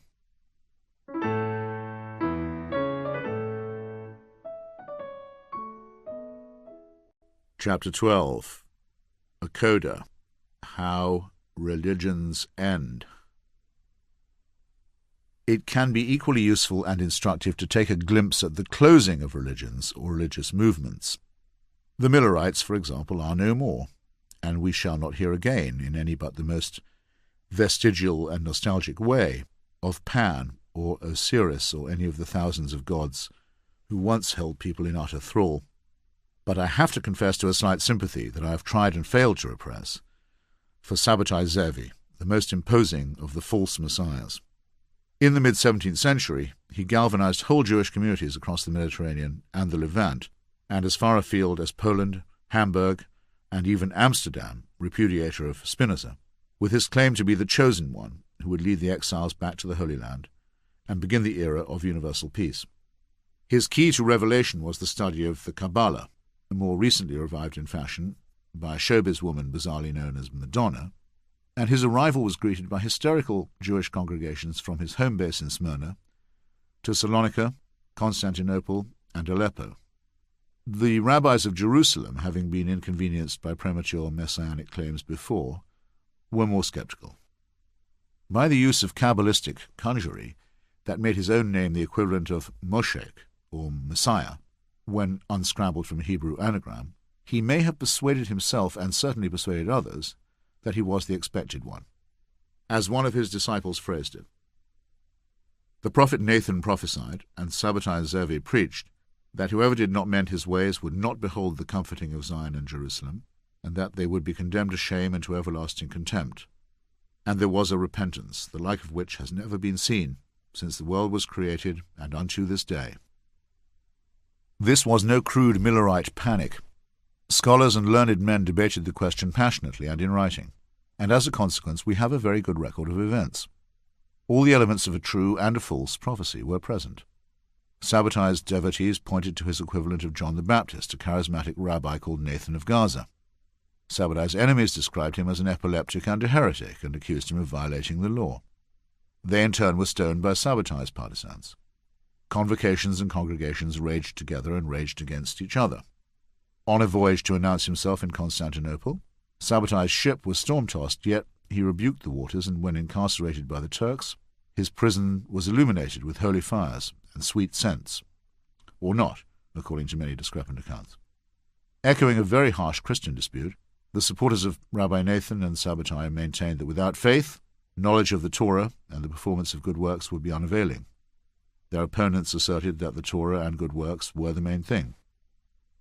So complete in every respect was the drama that even the stubbornly anti-Sabbatai rabbis in Jerusalem at one point asked to be told if any verifiable miracles or signs had been attached to the claimant who was intoxicating the Jews with joy. Men and women sold all that they had and prepared to follow him to the promised land. The Ottoman imperial authorities had a good deal of experience in dealing with civil unrest among confessional minorities at the time. They were just in the process of wresting Crete from the Venetians, and behaved with much more circumspection than the Romans are supposed to have done. They understood that if Sabbatai was to claim kingdom over all kings, let alone to claim a large tract of their province in Palestine, then he was a secular challenger as well as a religious one. But when he arrived in Constantinople, all they did was lock him up. The ulema, or Muslim religious authority, was likewise sagacious. They counselled against the execution of this turbulent subject, lest his enthused believers make a new religion. The script was almost complete when a former disciple of Sabbatai's, one Nehemiah Cohen, came to the Grand Vizier's headquarters in Edirne and denounced his former master as a practitioner of immorality and heresy. Summoned to the Vizier's palace and allowed to make his way from prison with a procession of hymn-singing supporters, the Messiah was very bluntly asked if he would agree to a trial by ordeal. The archers of the court would use him as a target, and if heaven deflected the arrows, he would be adjudged genuine. Should he refuse, he would be impaled. If he wished to decline the choice altogether, he could affirm himself to be a true Muslim and be allowed to live. Sabbatai Zevi did what almost any ordinary mammal would have done, made the standard profession of belief in the one God and his messenger, and was awarded a sinecure. He was later deported to an almost Judenrein part of the empire on the Albanian-Montenegrin border, and there expired, supposedly on Yom Kippur 1676, at the precise hour of evening prayer when Moses is said to have breathed his last. His grave, much sought, has never been conclusively identified. His distraught followers immediately divided into several factions. There were those who refused to believe in his conversion or apostasy. There were those who argued that he had only become a Muslim in order to be an even greater Messiah. There were those who felt that he had only adopted a disguise. And of course there were those who claimed that he had risen into the heavens. His true disciples eventually adopted the doctrine of occultation, which, it may not surprise you to learn, involves the belief that the Messiah, invisible to us, has not died at all, but awaits the moment when humanity will be ready for his magnificent return. Occultation is also the term employed by pious Shia to describe the present and long-standing condition of the 12th Imam or Mahdi, a child of 5 who apparently vanished from human view in the year 873. So the Sabbatai Zevi religion came to an end and survives only in the tiny syncretic sect known in Turkey as the Donme, which conceals a Jewish loyalty within an outward Islamic observance. But had its founder been put to death, we should be hearing of it still, and of the elaborate mutual excommunications, stonings, and schisms that its followers would subsequently have engaged in. The nearest approximation in our own day is the Hasidic sect known as Chabad, the Lubavitcher movement once led and, according to some, still led by Menachem Schneerson. This man's death in Brooklyn in 1994 was confidently expected to produce an age of redemption, which it so far has not. The United States Congress had already established an official day in Schneerson's honor in 1983. Just as there are still Jewish sects who maintain that the Nazi final solution was a punishment for living in exile from Jerusalem, so there are those who preserve the ghetto policy which maintained a watcher at the gates, whose job it was to alert the others if the Messiah arrived unexpectedly. It's steady work, as one of these watchmen is supposed rather defensively to have said.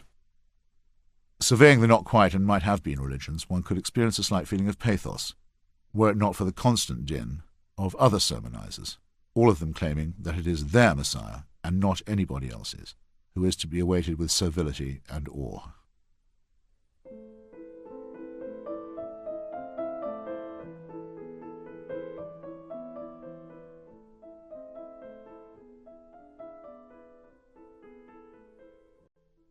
Chapter 13. Does religion make people behave better? A little more than a century after Joseph Smith fell victim to the violence and mania that he had helped to unleash, another prophetic voice was raised in the United States. A young black pastor named Dr. Martin Luther King began to preach that his people, the descendants of the very slavery that Joseph Smith and all other Christian churches had so warmly approved, should be free. It is quite impossible, even for an atheist like myself, to read his sermons or watch recordings of his speeches without profound emotion of the sort that can sometimes bring genuine tears.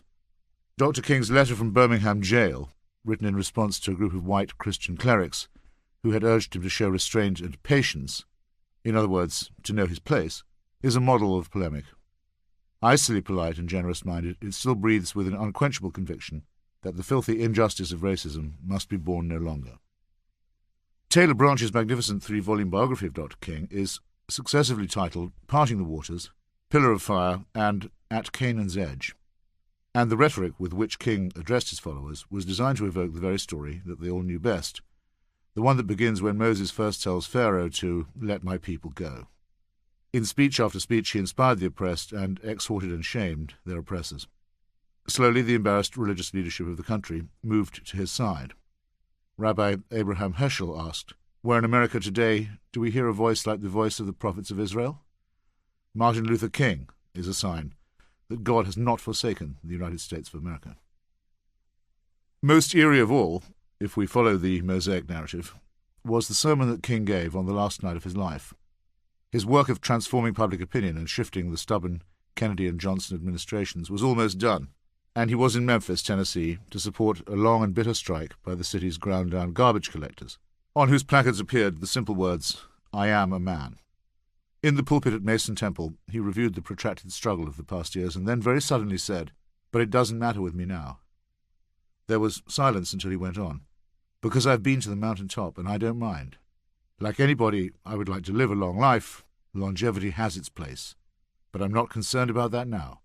I just want to do God's will, and He's allowed me to go up the mountain, and I've looked over, and I've seen the promised land.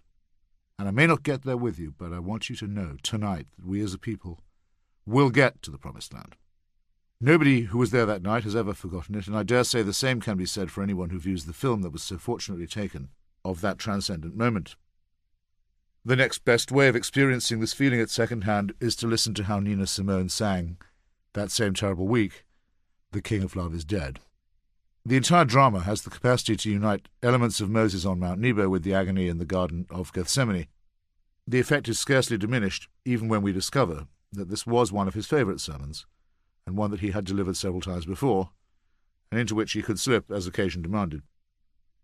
But the examples King gave from the books of Moses were, fortunately for all of us, metaphors and allegories. His most imperative preaching was that of non-violence. In his version of the story, there are no savage punishments and genocidal bloodlettings, nor are there cruel commandments about the stoning of children and the burning of witches. His persecuted and despised people were not promised the territory of others, nor were they incited to carry out the pillage and murder of other tribes. In the face of endless provocation and brutality, King beseeched his followers to become what they for a while truly became, the moral tutors of America and of the world beyond its shores. He in effect forgave his murderer in advance. The one detail that would have made his last public words flawless and perfect would have been an actual declaration to that effect. But the difference between him and the prophets of Israel could not possibly have been more marked. If the population had been raised from its mother's knee to hear the story of Xenophon's Anabasis and the long, wearying, dangerous journey of the Greeks to their triumphant view of the sea, that allegory might have done just as well. As it was, though, the good book was the only point of reference that everybody had in common. Christian reformism arose originally from the ability of its advocates to contrast the Old Testament with the New. The cobbled-together ancient Jewish books had an ill-tempered and implacable and bloody and provincial God, who was probably more frightening when he was in a good mood, the classic attribute of the dictator. Whereas the cobbled-together books of the last 2,000 years contained handholds for the hopeful, and references to meekness, forgiveness, lambs and sheep, and so forth. This distinction is more apparent than real, since it is only in the reported observations of Jesus that we find any mention of hell and eternal punishment. The God of Moses would brusquely call for other tribes, including his favourite one, to suffer massacre and plague and even extirpation, but when the grave closed over his victims he was essentially finished with them, unless he remembered to curse their succeeding progeny. Not until the advent of the Prince of Peace do we hear of the ghastly idea of further punishing and torturing the dead. First presaged by the rantings of John the Baptist, the Son of God is revealed as one who, if his milder words are not accepted straight away, will condemn the inattentive to everlasting fire. This has provided texts for clerical sadists ever since, and features very lip-smackingly in the tirades of Islam.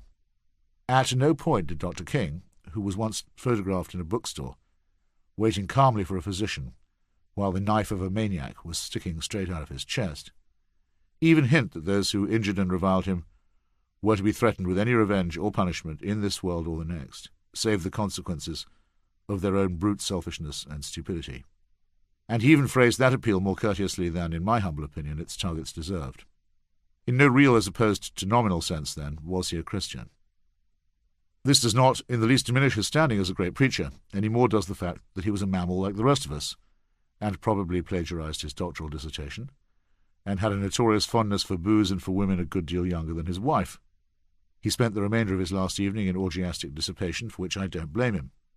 These things, which of course disturb the faithful, are rather encouraging in that they show that a high moral character is not a precondition for great moral accomplishments. But if his example is to be deployed, as it often is, to show that religion has an uplifting and liberating effect, then let us examine the wider claim. Taking the memorable story of Black America as our instance, we should find first that the enslaved were not captives of some pharaoh, but of several Christian states and societies that for many years operated a triangular trade between the west coast of Africa, the eastern seaboard of North America, and the capitals of Europe. This huge and terrible industry was blessed by all churches and for a long time aroused absolutely no religious protest. Its counterpart, the slave trade in the Mediterranean and North Africa, was explicitly endorsed by, and carried out in the name of, Islam. In the 18th century, a few dissenting Mennonites and Quakers in America began to call for abolition, as did some free thinkers like Thomas Paine. Thomas Jefferson, ruminating on the way that slavery corrupted and brutalized the masters, as well as exploited and tortured the slaves, wrote, "Indeed, I tremble for my country when I reflect that God is just." This was a statement as incoherent as it is memorable. Given the marvel of a God who was also just, there would be, in the long term, nothing much to tremble about. At any rate, the Almighty managed to tolerate the situation, while several generations were born and died under the lash, and until slavery became less profitable, and even the British Empire began to get rid of it. This was the spur for the revival of abolitionism. It sometimes took a Christian form, most notably in the case of William Lloyd Garrison, the great orator and founder of the Liberator. Mr. Garrison was a splendid man by any standards, but it is probably fortunate that all of his early religious advice was not followed. He based his initial claim on the dangerous verse from Isaiah that calls on the faithful to come out and be separated. This is also the theological basis of Ian Paisley's fundamentalist and bigoted Presbyterianism in Northern Ireland. In Garrison's view, the Union and the United States Constitution were a covenant with death, and ought both to be destroyed. It was, in effect, he who called for secession before the Confederates did. In later life he discovered the work of Thomas Paine and became less of a preacher and a more effective abolitionist, as well as an early supporter of female suffrage. It was the escaped slave Frederick Douglass, author of the stirring and mordant autobiography, who eschewed apocalyptic language and demanded instead that the United States live up to the Universalist promises contained in its Declaration and its Constitution. The lion-like John Brown, who also began as a fearsome and pitiless Calvinist, did the same. Later in life he had Paine's works in his camp and admitted freethinkers to his tiny but epoch-changing army, and even produced and printed a new declaration, modelled on that of 1776, on behalf of the enslaved. This was in practice a much more revolutionary as well as a more realistic demand and prepared the way, as Lincoln admitted, for the Emancipation Proclamation. Douglass was somewhat ambivalent about religion, noting in his autobiography that the most devout Christians made the most savage slaveholders. The obvious truth of this was underlined when secession really did come, and the Confederacy adopted the Latin motto Deo Vindice, or in effect, God on our side. As Lincoln pointed out in his highly ambivalent second inaugural address, both sides in the quarrel made that claim, at least in their pulpits, just as both were addicted to loud, confident quotations from Holy Writ. Lincoln himself was hesitant to claim authority in this manner. In fact, at one point he famously said that such invocations of the divine were wrong, because it was rather a matter of trying to be on God's side. Pressed to issue an immediate Emancipation Proclamation at a gathering of Christians in Chicago, he continued to see both sides of the argument as endorsed by faith, and said that these are not, however, the days of miracles, and I suppose it will be granted that I am not to expect a direct revelation. This was neatly evasive, yet when he finally did nerve himself to issue the proclamation, he told the remaining waverers that he had promised himself to do so, on condition that God gave victory to the Union forces at Antietam. On that day, the largest ever number of deaths on United States soil was recorded. So it is possible that Lincoln wanted somehow to sanctify and justify that appalling carnage.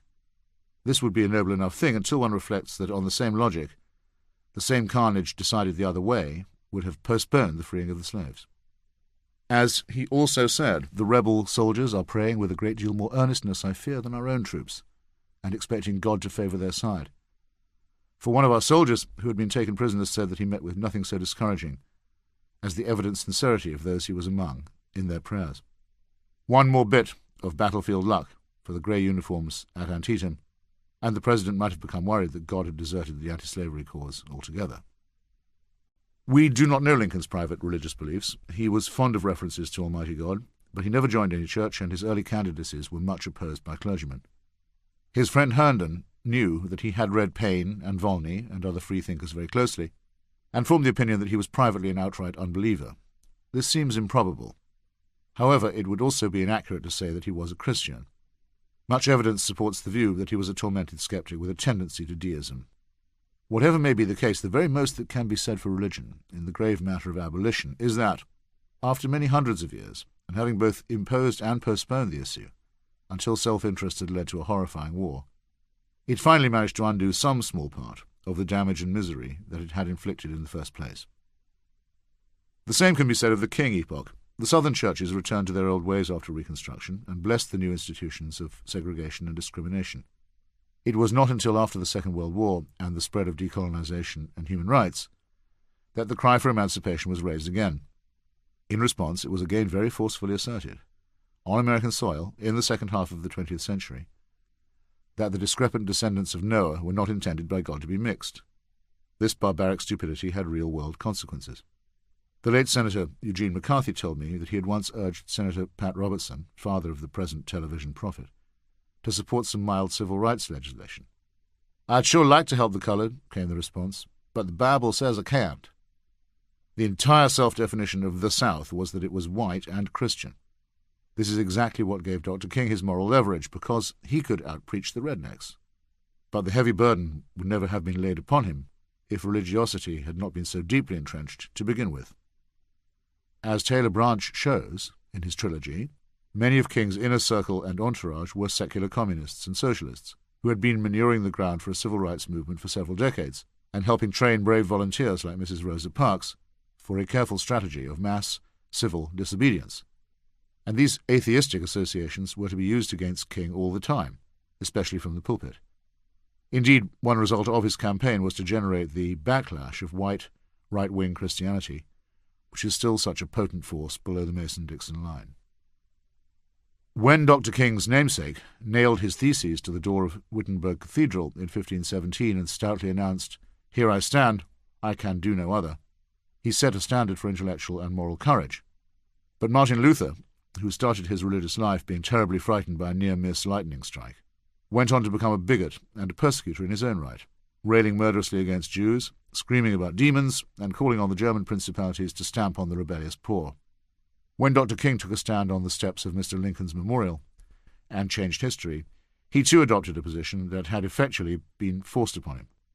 But he did so as a profound humanist, and nobody could ever use his name to justify oppression or cruelty. He endures for that reason, and his legacy has very little to do with his professed theology. No supernatural force was required to make the case against racism. Anybody, therefore, who uses the King legacy to justify the role of religion in public life must accept all the corollaries of what they seem to be implying. Even a glance at the whole record will show, first, that, person for person, American freethinkers and agnostics and atheists come out the best. The chance that someone's secular or free-thinking opinion would cause him or her to denounce the whole injustice was extremely high. The chance that someone's religious belief would cause him or her to take a stand against slavery and racism was statistically quite small. But the chance that someone's religious belief would cause him or her to uphold slavery and racism was statistically extremely high, and the latter fact helps us to understand why the victory of simple justice took so long to bring about. As far as I am aware, there is no country in the world today where slavery is still practiced, where the justification of it is not derived from the Quran. This returns us to the retort delivered in the very early days of the Republic to Thomas Jefferson and John Adams. These two slaveholders had called on the ambassador of Tripoli in London to ask him by what right he and his fellow Barbary potentates presumed to capture and sell American crews and passengers from ships using the Strait of Gibraltar. It is now estimated that between 1530 and 1780, more than 1.25 million Europeans were carried off in this way, as Jefferson reported to Congress. The ambassador answered us that it was founded on the laws of the Prophet, that it was written in their Quran, that all nations who should not have answered their authority were sinners, that it was their right and duty to make war upon them whenever they could be found, and to make slaves of all they could take as prisoners. Ambassador Abdurrahman went on to mention the requisite price of ransom, the price of protection from kidnapping, and last but not least his own personal commission in these proceedings. Religion once again betrays its man-made conveniences. As it happens, he was quite right in what he said about the Quran. The 8th Surah, revealed at Medina, deals at some length with the justified spoils of war and dwells continually on the further post-mortem torments of fire that await those who are defeated by the believers. It was this very surah that was to be used only 2 centuries later by Saddam Hussein to justify his mass murder and dispossession of the people of Kurdistan.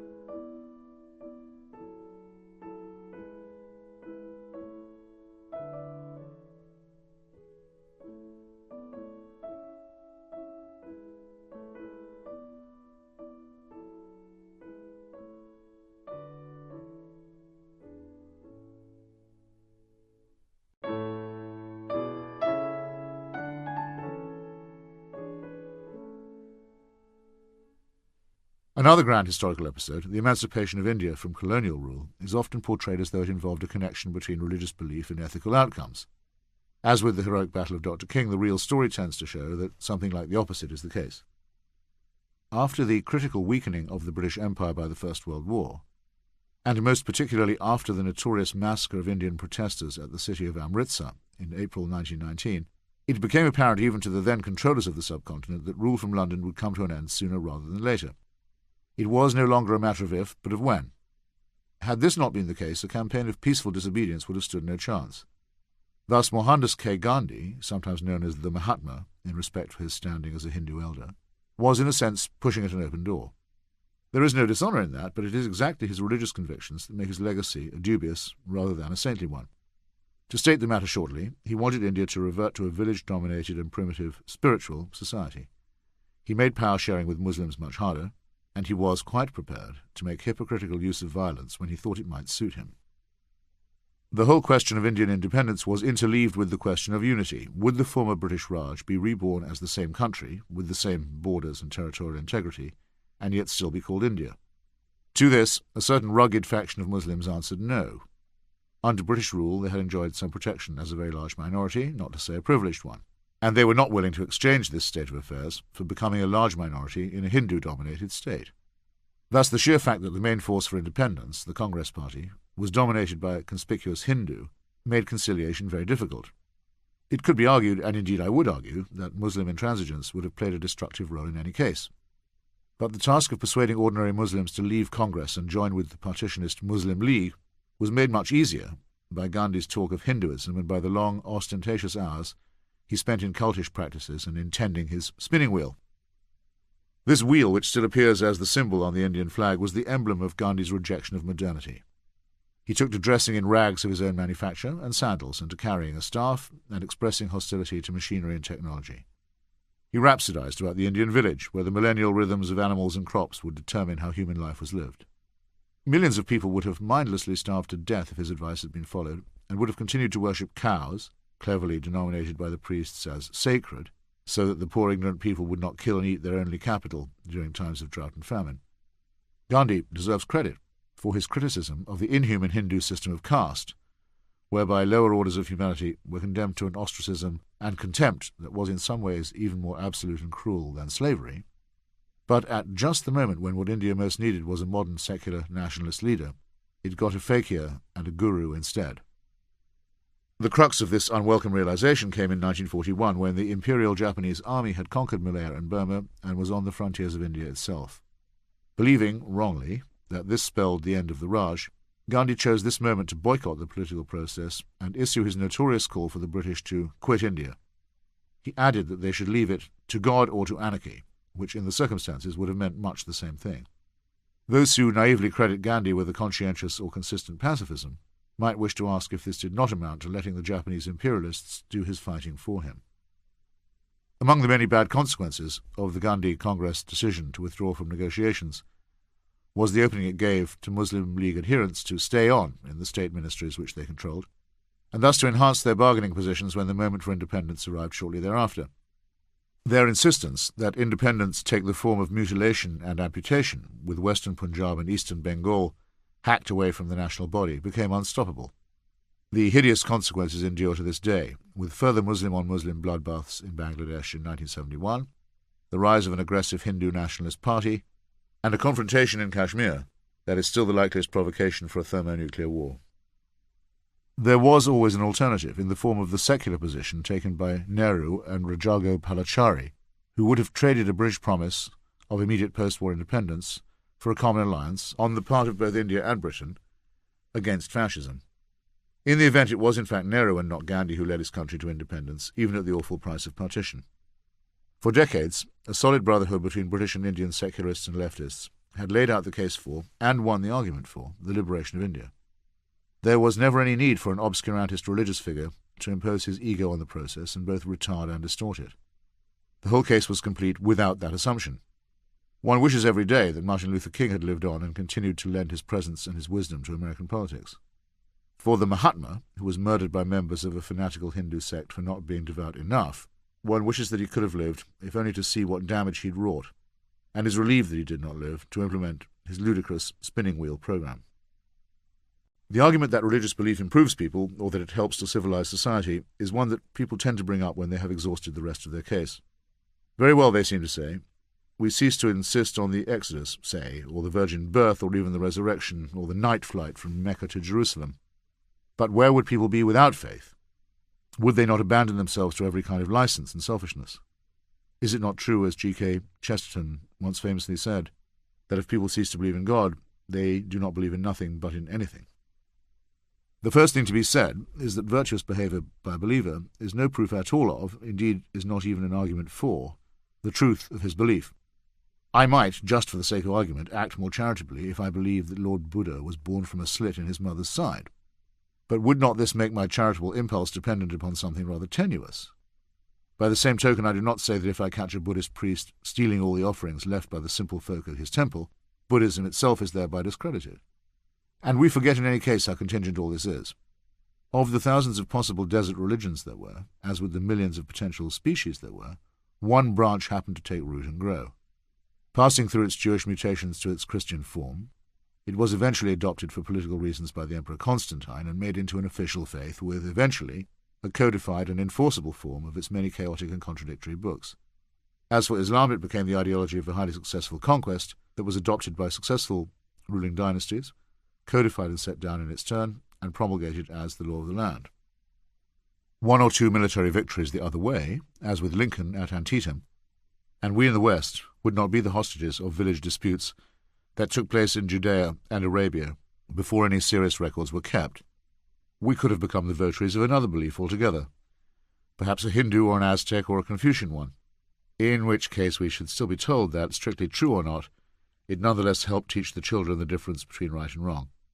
In other words, to believe in a God is in one way to express a willingness to believe in anything, whereas to reject the belief is by no means to profess belief in nothing. I once watched the late Professor A.J. Ayer, the distinguished author of Language, Truth and Logic, and a celebrated humanist, debate with a certain Bishop Butler. The chairman was the philosopher Brian McGee. The exchange proceeded politely enough until the bishop, hearing Ayer assert that he saw no evidence at all for the existence of any God, broke in to say, "Then I cannot see why you do not lead a life of unbridled immorality." At this point, Freddie, as his friends knew him, abandoned his normal suave urbanity and exclaimed, "I must say that I think that's a perfectly monstrous insinuation." Now, Freddie had certainly broken most commandments respecting the sexual code as adumbrated from Sinai. He was, in a way, justly famous for this. But he was an excellent teacher, a loving parent, and a man who spent much of his spare time pressing for human rights and free speech. To say that his life was an immoral one would be a travesty of the truth. From the many writers who exemplify the same point in a different way, I shall select Evelyn Waugh, who was of the same faith as Bishop Butler, and who did his best in his fiction to argue for the operations of divine grace. In his novel Brideshead Revisited, he makes a very acute observation. The two protagonists, Sebastian Flyte and Charles Ryder, the first of whom is heir to an old Catholic nobility, are visited by Father Phipps, who believes that all young men must be passionately interested in cricket. When disabused of this notion, he looks at Charles with the expression I have seen since in the religious, of innocent wonder that those who expose themselves to the dangers of the world should avail themselves so little of its varied solace. Thus I re-scrutinized Bishop Butler's question. Was he in fact not telling Eyre, in his own naive way, that if freed from the restraints of doctrine, he himself would choose to lead a life of unbridled immorality? One naturally hopes not, but much empirical evidence exists to reinforce the suggestion. When priests go bad, they go very bad indeed, and commit crimes that would make the average sinner pale. One might prefer to attribute this to sexual repression than to the actual doctrines preached, but then one of the actual doctrines preached is sexual repression. Thus the connection is unavoidable, and a litany of folkloric jokes have been told by all lay members of the Church ever since religion began. War's own life was far more stained by offences against chastity and sobriety than was the life of Eyre, only it seemed to bring less happiness to the former than to the latter. And in consequence he was often asked how he reconciled his private conduct with his public beliefs. His replies become celebrated. He asked his friends to imagine how much worse he would be if he were not a Catholic. For a believer in original sin this might have served as a turning of the tables, but any examination of War's actual life shows that its most wicked elements arose precisely from his faith. Never mind the sad excesses of drunkenness and marital infidelity. He once sent a wedding telegram to a divorced and now remarried friend, telling her that her nuptial night would increase the loneliness of Calvary and add to the spittle on the face of Christ. He supported fascist movements in Spain and Croatia and Mussolini's foul invasion of Abyssinia because they enjoyed the support of the Vatican, and he wrote in 1944 that only the Third Reich now stood between Europe and barbarism. These deformities in one of my most beloved authors arose not in spite of his faith, but because of it. No doubt there were private acts of charity and contrition, but these could equally well have been performed by a person of no faith at all. To look no further than the United States, the great Colonel Robert Ingersoll, who was the nation's leading advocate of unbelief until his death in 1899, maddened his opponents because he was a person of immense generosity, a loving and constant husband and father, a gallant officer, and the possessor of what Thomas Edison with pardonable exaggeration called all the attributes of a perfect man. In my own recent life in Washington, I've been bombarded with obscene and menacing phone calls from Muslims, promising to punish my family because I do not support a campaign of lies and hatred and violence against democratic Denmark. But when my wife accidentally left a large amount of cash on the back seat of a taxi, the Sudanese cab driver went to a good deal of trouble and expense to work out whose property this was, and to drive all the way to my home to return it untouched. When I made the vulgar mistake of offering him 10% of the money, he made it quietly but firmly plain that he expected no recompense for performing his Islamic duty. Which of these two versions of faith is the one to rely upon? The question is in some ways ultimately undecidable. I would prefer to have Evelyn Waugh's shelf of writing just as it is, and to appreciate that one cannot have the novels without the torments and evils of its author. And if all Muslims conducted themselves like the man who gave up more than a week's salary in order to do the right thing, I could be quite indifferent to the weird exhortations of the Quran. If I search my own life for instances of good or fine behaviour, I am not overwhelmed by an excess of choice. I did once, shivering with fear, take off my flak jacket in Sarajevo and lend it to an even more frightened woman who I was helping escort to a place of safety. I am not the only one who has been an atheist in a foxhole. I felt at the time that it was the least I could do for her, as well as the most. The people shelling and sniping were Serbian Christians, but then so was she. In northern Uganda, in late 2005, I sat in a centre for the rehabilitation of kidnapped and enslaved children in the land of the Acholi people who live on the northern side of the Nile. The listless, vacant, hardened little boys and some girls were all around me. Their stories were distressingly similar. They had been seized at the age of anything from 8 to 13 from their schools or homes by a stone-faced militia that was itself originally made up of abducted children. Marched into the bush, they were initiated into the force by one or two of two methods. They either had to take part in a murder themselves in order to feel dirtied up and implicated, or they had to submit to a prolonged and savage whipping, often of up to 300 strokes. Children who have felt cruelty, said one of the editors of the Acholi people, know very well how to inflict it. The misery inflicted by this army of wretches turned zombies was almost beyond computation. It had razed villages, created a vast refugee population, committed hideous crimes such as mutilation and disemboweling, and, in a special touch of evil, had continued to kidnap children, so that the Acholi were wary of taking strong countermeasures lest they kill or injure one of their own. The name of the militia was the Lord's Resistance Army, LRA, and it was led by a man named Joseph Kony, a passionate former altar boy, who wanted to subject the area to the rule of the Ten Commandments. He baptized by oil and water, held fierce ceremonies of punishment and purification, and ensured his followers against death.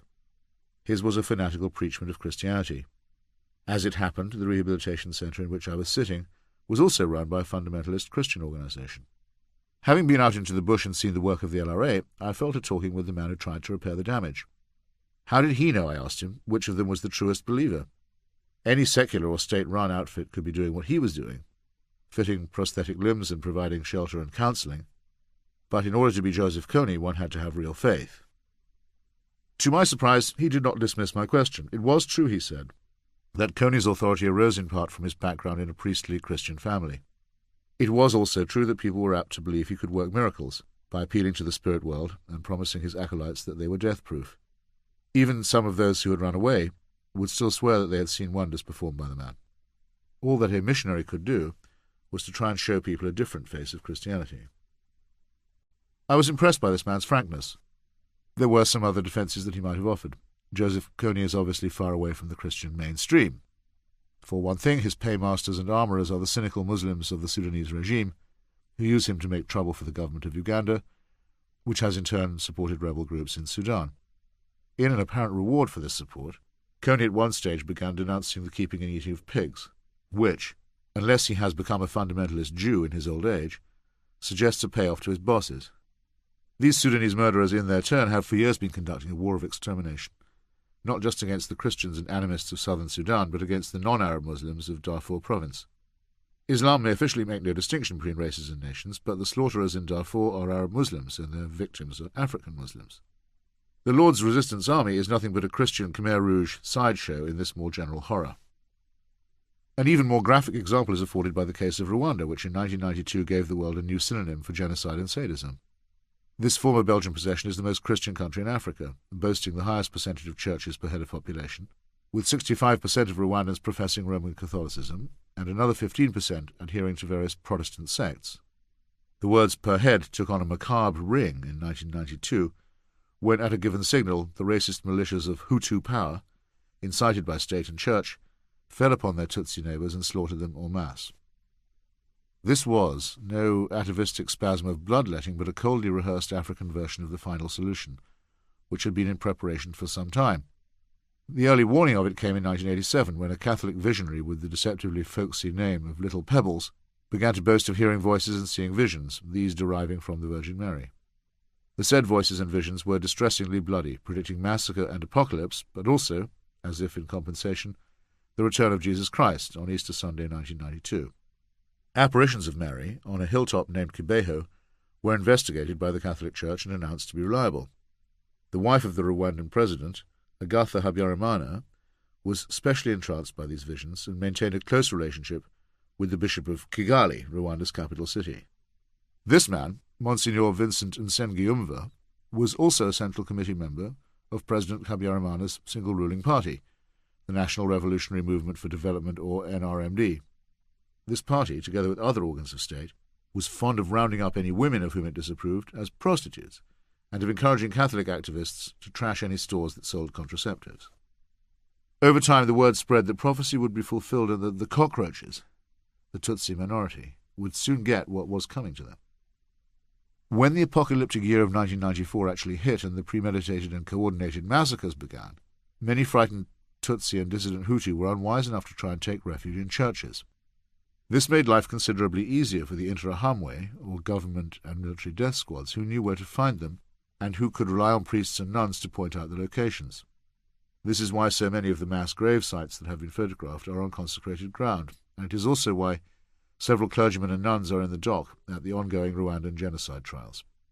The notorious Father Wenceslas Munyashaka, for example, a leading figure at the Kigali Cathedral of Saint-Famille, was smuggled out of the country with the assistance of French priests, but he has since been charged with genocide, with providing lists of civilians to the Interahamwe, and with the rape of young refugee women.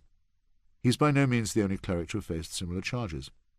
Lest it be thought that he was merely a rogue priest, we have the word of another member of the Rwandan hierarchy, the Bishop of Gikongoro, otherwise known as Monsignor Augustin Misago. To quote one careful account of these atrocious events, Bishop Misago was often described as a Hutu power sympathizer. He had been publicly accused of barring Tutsis from places of refuge, criticizing fellow members of the clergy who helped cockroaches, and asking a Vatican emissary who visited Rwanda in June 1994 to tell a pope to find a place for Tutsi priests because the Rwandan people do not want them anymore. What's more, on May 4 of that year, shortly before the last Marian apparition at Kibeho, the bishop appeared there himself with a team of policemen and told a group of 90 Tutsi schoolchildren who were being held in preparation for slaughter not to worry, because the police would protect them. 3 days later, the police helped to massacre 82 of the children. Schoolchildren held in preparation for slaughter. Perhaps you remember the Pope's denunciation of this ineffaceable crime, and of the complicity of his church in it? Or perhaps you do not, since no such comment was ever made. Paul Rusesabagina, the hero of Hotel Rwanda, remembers Father Wenceslas Munyashaka referring even to his own Tutsi mother as a cockroach. But this did not prevent him, before his arrest in France, from being allowed by the French Church to resume his pastoral duties. As for Bishop Misago, there were those in the post-war Rwandan Ministry of Justice who felt that he should be charged as well. But as one of the officials of the ministry phrased it, the Vatican is too strong and too unapologetic for us to go taking on bishops. Haven't you heard of infallibility? At a minimum, this makes it impossible to argue that religion causes people to behave in a more kindly or civilized manner. The worse the offender, the more devout he turns out to be. It can be added that some of the most dedicated relief workers are also believers, though as it happens the best ones I have met are secularists who were not trying to proselytize for any faith. But the chance that a person committing the crimes was faith-based was almost 100%, while the chances that a person of faith was on the side of humanity and decency were about as good as the odds of a coin flip. Extend this back into history and the odds become more like those of an astrological prediction that just happens to come true. This is because religions could never have got started, let alone thrived, unless for the influence of men as fanatical as Moses or Muhammad or Joseph Kony. While charity and relief work, while they may appeal to tender-hearted believers, are the inheritors of modernism and the Enlightenment. Before that, religion was spread not by example, but as an auxiliary to the more old-fashioned methods of holy war and imperialism. I was a guarded admirer of the late Pope John Paul II, who by any human standards was a brave and serious person, capable of displaying both moral and physical courage. He helped the anti-Nazi resistance in his native country as a young man, and in later life did much to assist its emancipation from Soviet rule. His papacy was in some ways shockingly conservative and authoritarian, but showed itself open to science and inquiry, except when the AIDS virus was under discussion, and even in its dogma about abortion made some concessions to a life ethic, which, for example, began to teach that capital punishment was almost always wrong. On his death, Pope John Paul was praised, among other things, for the number of apologies he had made. These did not include, as they should have done, an atonement for the 1 million or so put to the sword in Rwanda. However, they did include an apology to the Jews for the centuries of Christian anti-Semitism, an apology to the Muslim world for the Crusades, an apology to Eastern Orthodox Christians for the many persecutions that Rome had inflicted upon them too, and some general contrition about the Inquisition as well. This seemed to say that the Church had mainly been wrong and often criminal in the past, but was now purged of its sin by confession and quite ready to be infallible all over again.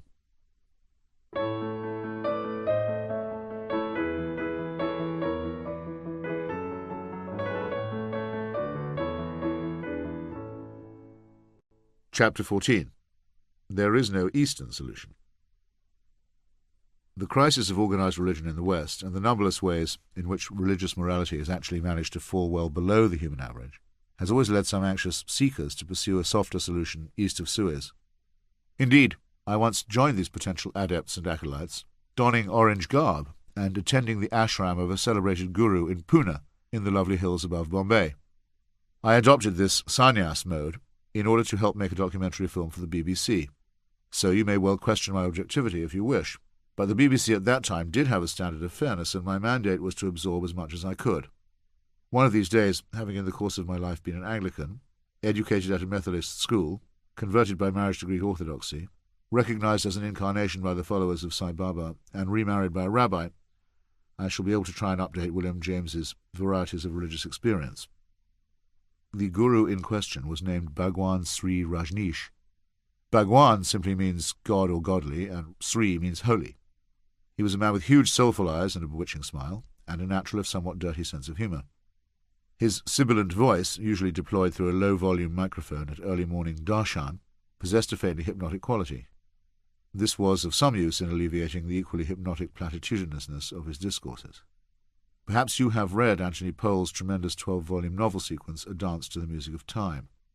In it, a mysterious seer named Dr. Trelawney keeps his group of enlightened followers together in spite of various inevitable difficulties.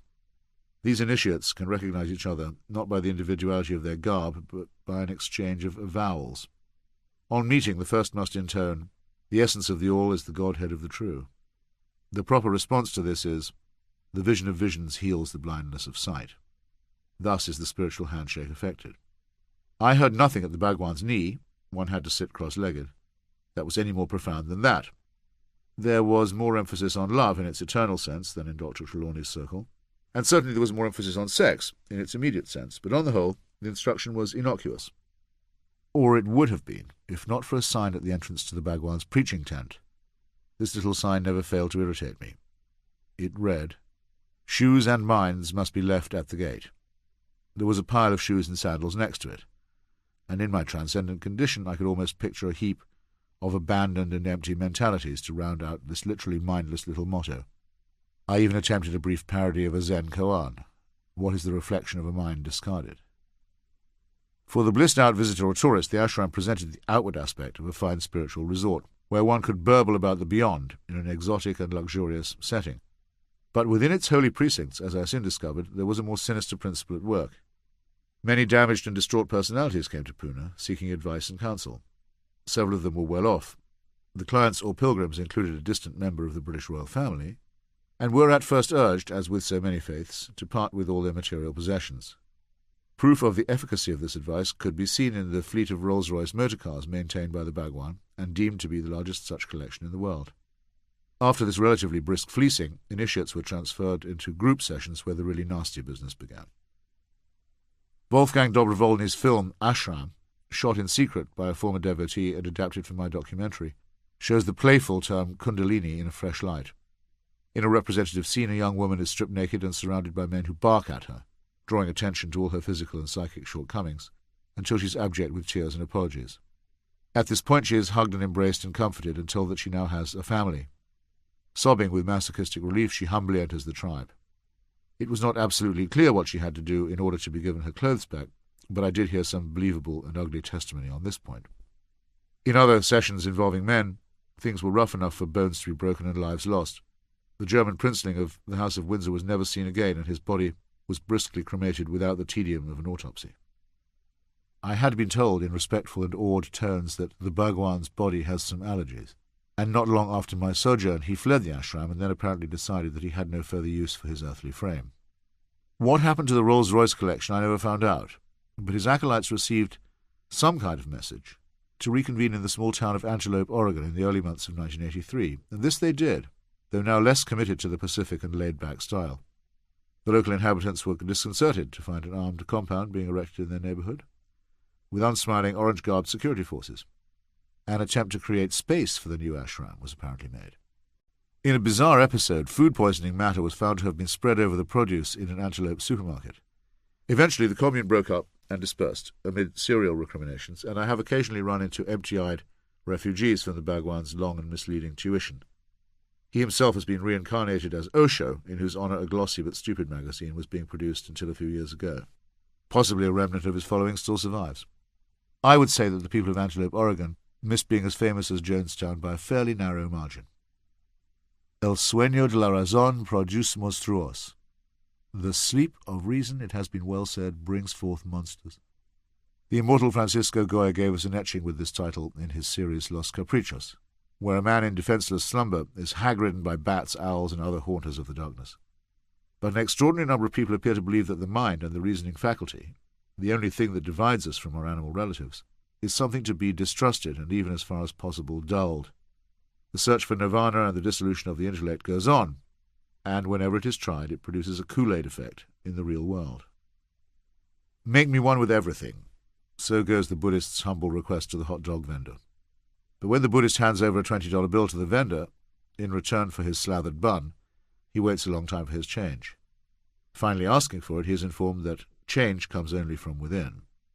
All such rhetoric is almost too easy to parody, as is that of missionary Christianity. In the old Anglican cathedral in Calcutta, I once paid a visit to the statue of Bishop Reginald Heber, who filled the hymn books of the Church of England with verses like these. What though the tropic breezes blow soft o'er Ceylon's isle, where every prospect pleases and only man is vile? What though with loving kindness the gifts of God are strown, the heathen in his blindness bows down to wood and stone. It is partly in reaction to the condescension of old colonial boobies like this that many Westerners have come to revere the apparently more seductive religions of the Orient. Indeed, Sri Lanka, the modern name for the lovely island of Ceylon, is a place of great charm. Its people are remarkable for their kindness and generosity. How dare Bishop Heber have depicted them as vile? However, Sri Lanka is a country now almost utterly ruined and disfigured by violence and repression, and the contending forces are mainly Buddhist and Hindu. The problem begins with the very name of the state. Lanka is the old Sinhalese language name for the island, and the prefix Sri simply means holy, in the Buddhist sense of the word. This post-colonial renaming meant that the Tamils, who are chiefly Hindu, felt excluded at once. They prefer to call their homeland Elam. It did not take long for this ethnic tribalism, reinforced by religion, to wreck the society. Though I personally think that the Tamil population had a reasonable grievance against the central government, it is not possible to forgive their guerrilla leadership for pioneering, long before Hezbollah and Al-Qaeda, the disgusting tactic of suicide murder. This barbarous technique, which was also used by them to assassinate an elected president of India, does not excuse the Buddhist-led pogroms against Tamils or the murder by a Buddhist priest of the first elected president of independent Sri Lanka. Conceivably, some readers of these pages will be shocked to learn of the existence of Hindu and Buddhist murderers and sadists. Perhaps they dimly imagine that contemplative Easterners devoted to vegetarian diets and meditative routines are immune to such temptations. It can even be argued that Buddhism is not, in our sense of the word, a religion at all. Nonetheless, the Perfect One is alleged to have left one of his teeth behind in Sri Lanka, and I once attended a ceremony which involved a rare public showing by priests of this gold-encased object. Bishop Heber did not mention bone in his stupid hymn, though it would have made just as good a rhyme as stone, and perhaps this was because Christians have always foregathered to bow down to bones of supposed saints, and to keep them in grisly reliquaries in their churches and cathedrals. However that may be, at the truth propitiation I had no feeling at all of peace and inner bliss. To the contrary, I realized that if I was a Tamil, I would have a very good chance of being dismembered. The human species is an animal species without very much variation within it, and it's idle and futile to imagine that a voyage to Tibet, say, will discover an entirely different harmony with nature or eternity. The Dalai Lama, for example, is entirely and easily recognizable to a secularist. In exactly the same way as a medieval princeling, he makes the claim not just that Tibet should be independent of Chinese hegemony, a perfectly good demand, if I may render it into everyday English, but that he himself is a hereditary king appointed by heaven itself. How convenient! Dissenting sects within his faith are persecuted. His one-man rule in an Indian enclave is absolute. He makes absurd pronouncements about sex and diet, and when on his trips to Hollywood fundraisers, anoints major donors like Steven Seagal and Richard Gere as holy. Indeed, even Mr. Gere was moved to whine a bit when Mr. Seagal was invested as a tulku, or person of high enlightenment. It must be annoying to be outbid at such a spiritual auction. I will admit that the current Dalai or Supreme Lama is a man of some charm and presence, as I will admit that the present Queen of England is a person of more integrity than most of her predecessors. But this does not invalidate the critique of hereditary monarchy, and the first foreign visitors to Tibet were downright appalled at the feudal domination and hideous punishments that kept the population in permanent serfdom to a parasitic monastic elite. How might one easily prove that Eastern faith was identical with the unverifiable assumptions of Western religion? Here is a decided statement by Gudo, a very celebrated Japanese Buddhist of the first part of the 20th century. As a propagator of Buddhism, I teach that all sentient beings have the Buddha nature, and that within the Dharma there is equality with neither superior nor inferior. Furthermore, I teach that all sentient beings are my children. Having taken these golden words as the basis of my faith, I discovered that they are in complete agreement with the principles of socialism. It was thus that I became a believer in socialism. There you have it again. A baseless assumption that some undefined external force has a mind of its own, and the faint but menacing suggestion that anyone who disagrees is in some fashion opposed to the holy or paternal will. I excerpt this passage from Brian Victoria's exemplary book Zen at War, which describes the way the majority of Japanese Buddhists decided that Gudo was right in general, but wrong in particular. People were indeed to be considered children, as they are by all faiths, but it was actually fascism and not socialism that the Buddha and the Dharma required of them. Mr. Victoria is a Buddhist adept and claims, I leave this to him, to be a priest as well. He certainly takes his faith seriously and knows a great deal about Japan and the Japanese. His study of the question shows that Japanese Buddhism became a loyal servant, even an advocate, of imperialism and mass murder, and that it did so not so much because it was Japanese, but because it was Buddhist. In 1938, leading members of the Nichiren sect founded a group devoted to Imperial Way Buddhism. It declared as follows: Imperial Way Buddhism utilizes the exquisite truth of the Lotus Sutra to reveal the majestic essence of the national polity. Exalting the true spirit of Mahayana Buddhism is a teaching which reverently supports the Emperor's work. This is what the great founder of our sect, Saint Nichiren, meant when he referred to the divine unity of Sovereign and Buddha.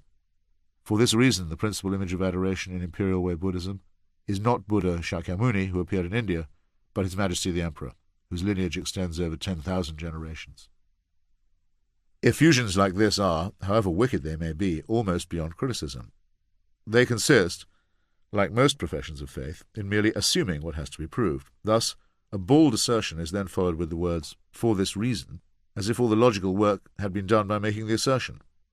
All of the statements of the Dalai Lama, who happens not to advocate imperialist slaughter, but who did loudly welcome the Indian government's nuclear tests, are also of this non sequitur type.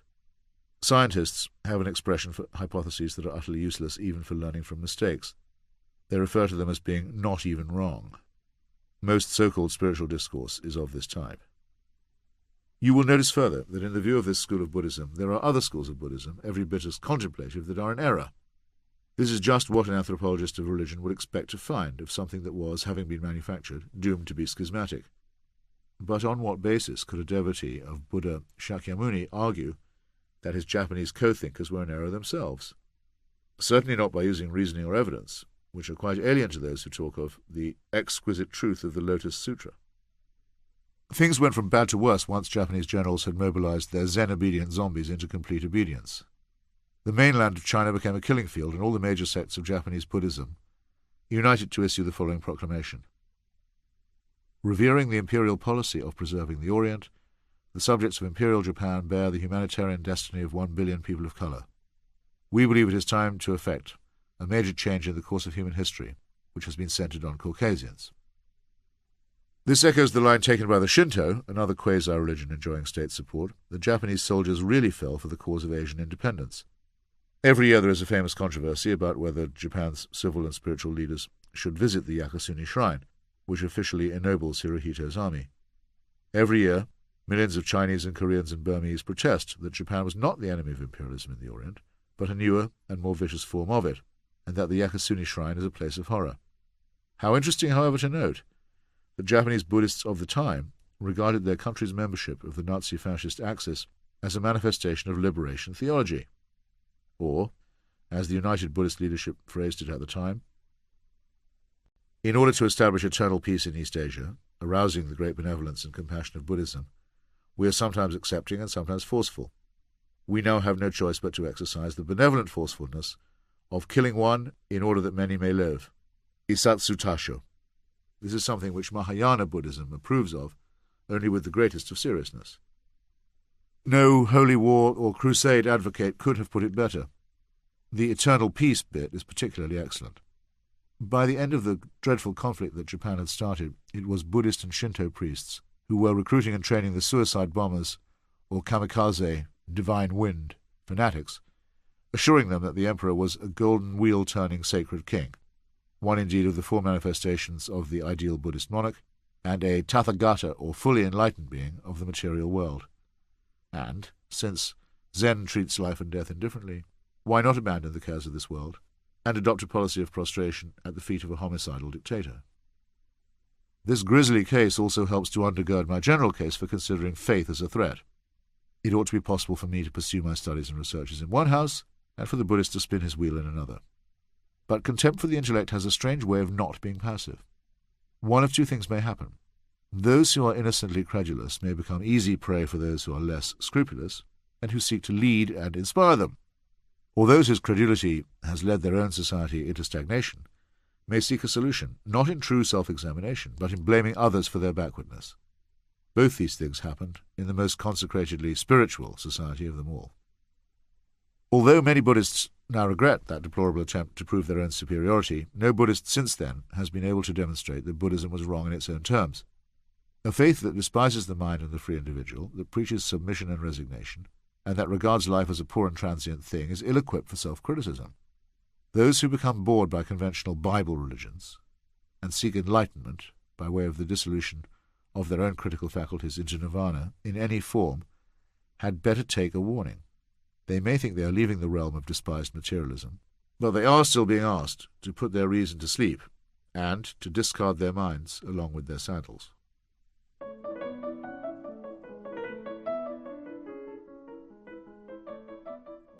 Chapter 15. Religion as an Original Sin. There are indeed several ways in which religion is not just amoral but positively immoral. And these faults and crimes are not to be found in the behaviour of its adherents, which can sometimes be exemplary, but in its original precepts. These include presenting a false picture of the world to the innocent and the credulous, the doctrine of blood sacrifice, the doctrine of atonement, the doctrine of eternal reward and or punishment, the imposition of impossible tasks and rules. The first point has already been covered.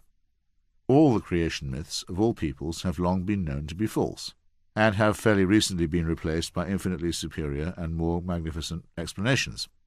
To its list of apologies, religion should simply add an apology for foisting man-made parchments and folk myths upon the unsuspecting, and for taking so long to concede that this had been done. One senses a reluctance to make this admission, since it might tend to explode the whole religious world-view, but the longer it is delayed, the more heinous the denial will become. Blood sacrifice. Before monotheism arose, the altars of primitive society reeked of blood, much of it human and some of it infant. The thirst for this, at least in animal form, is still with us. Pious Jews are at this moment trying to breed the spotlessly pure red heifer, mentioned in the book of Numbers, chapter 19, which, if slaughtered again according to the exact and meticulous ritual, will bring about the return of animal sacrifices in the Third Temple, and hasten the end of time and the coming of the Messiah. This may appear merely absurd, but a team of like-minded Christian maniac farmers are attempting, as I write, to help their co-fundamentalists by employing special breeding techniques, borrowed or stolen from modern science, to produce a perfect red Angus beast in Nebraska. Meanwhile, in Israel, the Jewish biblical fanatics are also trying to raise a human child in a pure bubble, free from contamination, who will, at the attainment of the right age, be privileged to cut that heifer's throat. Ideally, this should be done on the Temple Mount, awkwardly the site of the Muslim holy places, but nonetheless the very spot where Abraham is alleged to have drawn the knife over the live body of his own child. Other sacramental guttings and throat cuttings, particularly of lambs, occur every year in the Christian and Muslim world, either to celebrate Easter or the feast of Eid. The latter, which honours Abraham's willingness to make a human sacrifice of his son, is common to all three monotheisms and descends from their primitive ancestors.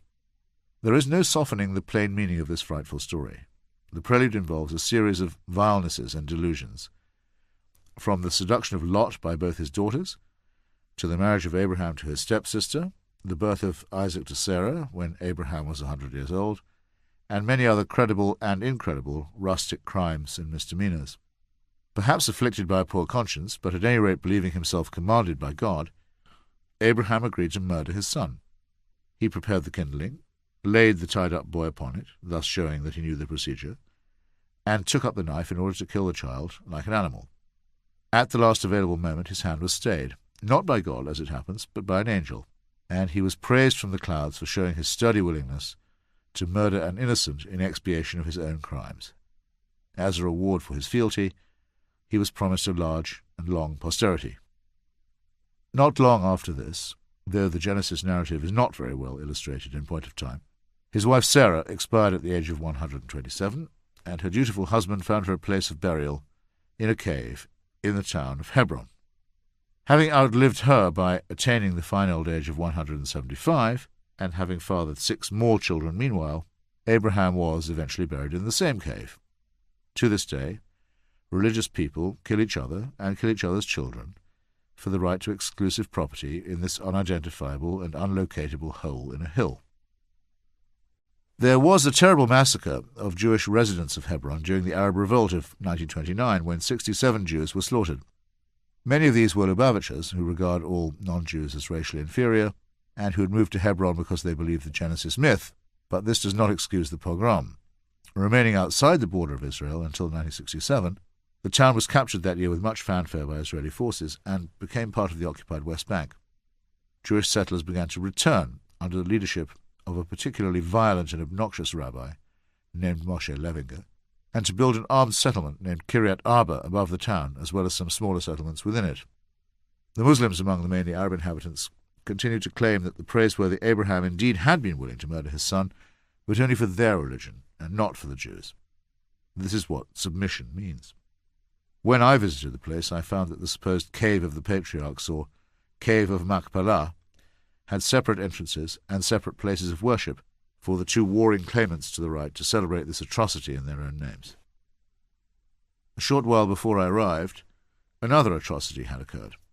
An Israeli zealot named Dr. Baruch Goldstein had come to the cave and, unslinging the automatic weapon that he was allowed to carry, discharged it into the Muslim congregation. He killed 27 worshippers and injured countless others before being overwhelmed and beaten to death. It turned out that many people already knew that Dr. Goldstein was dangerous.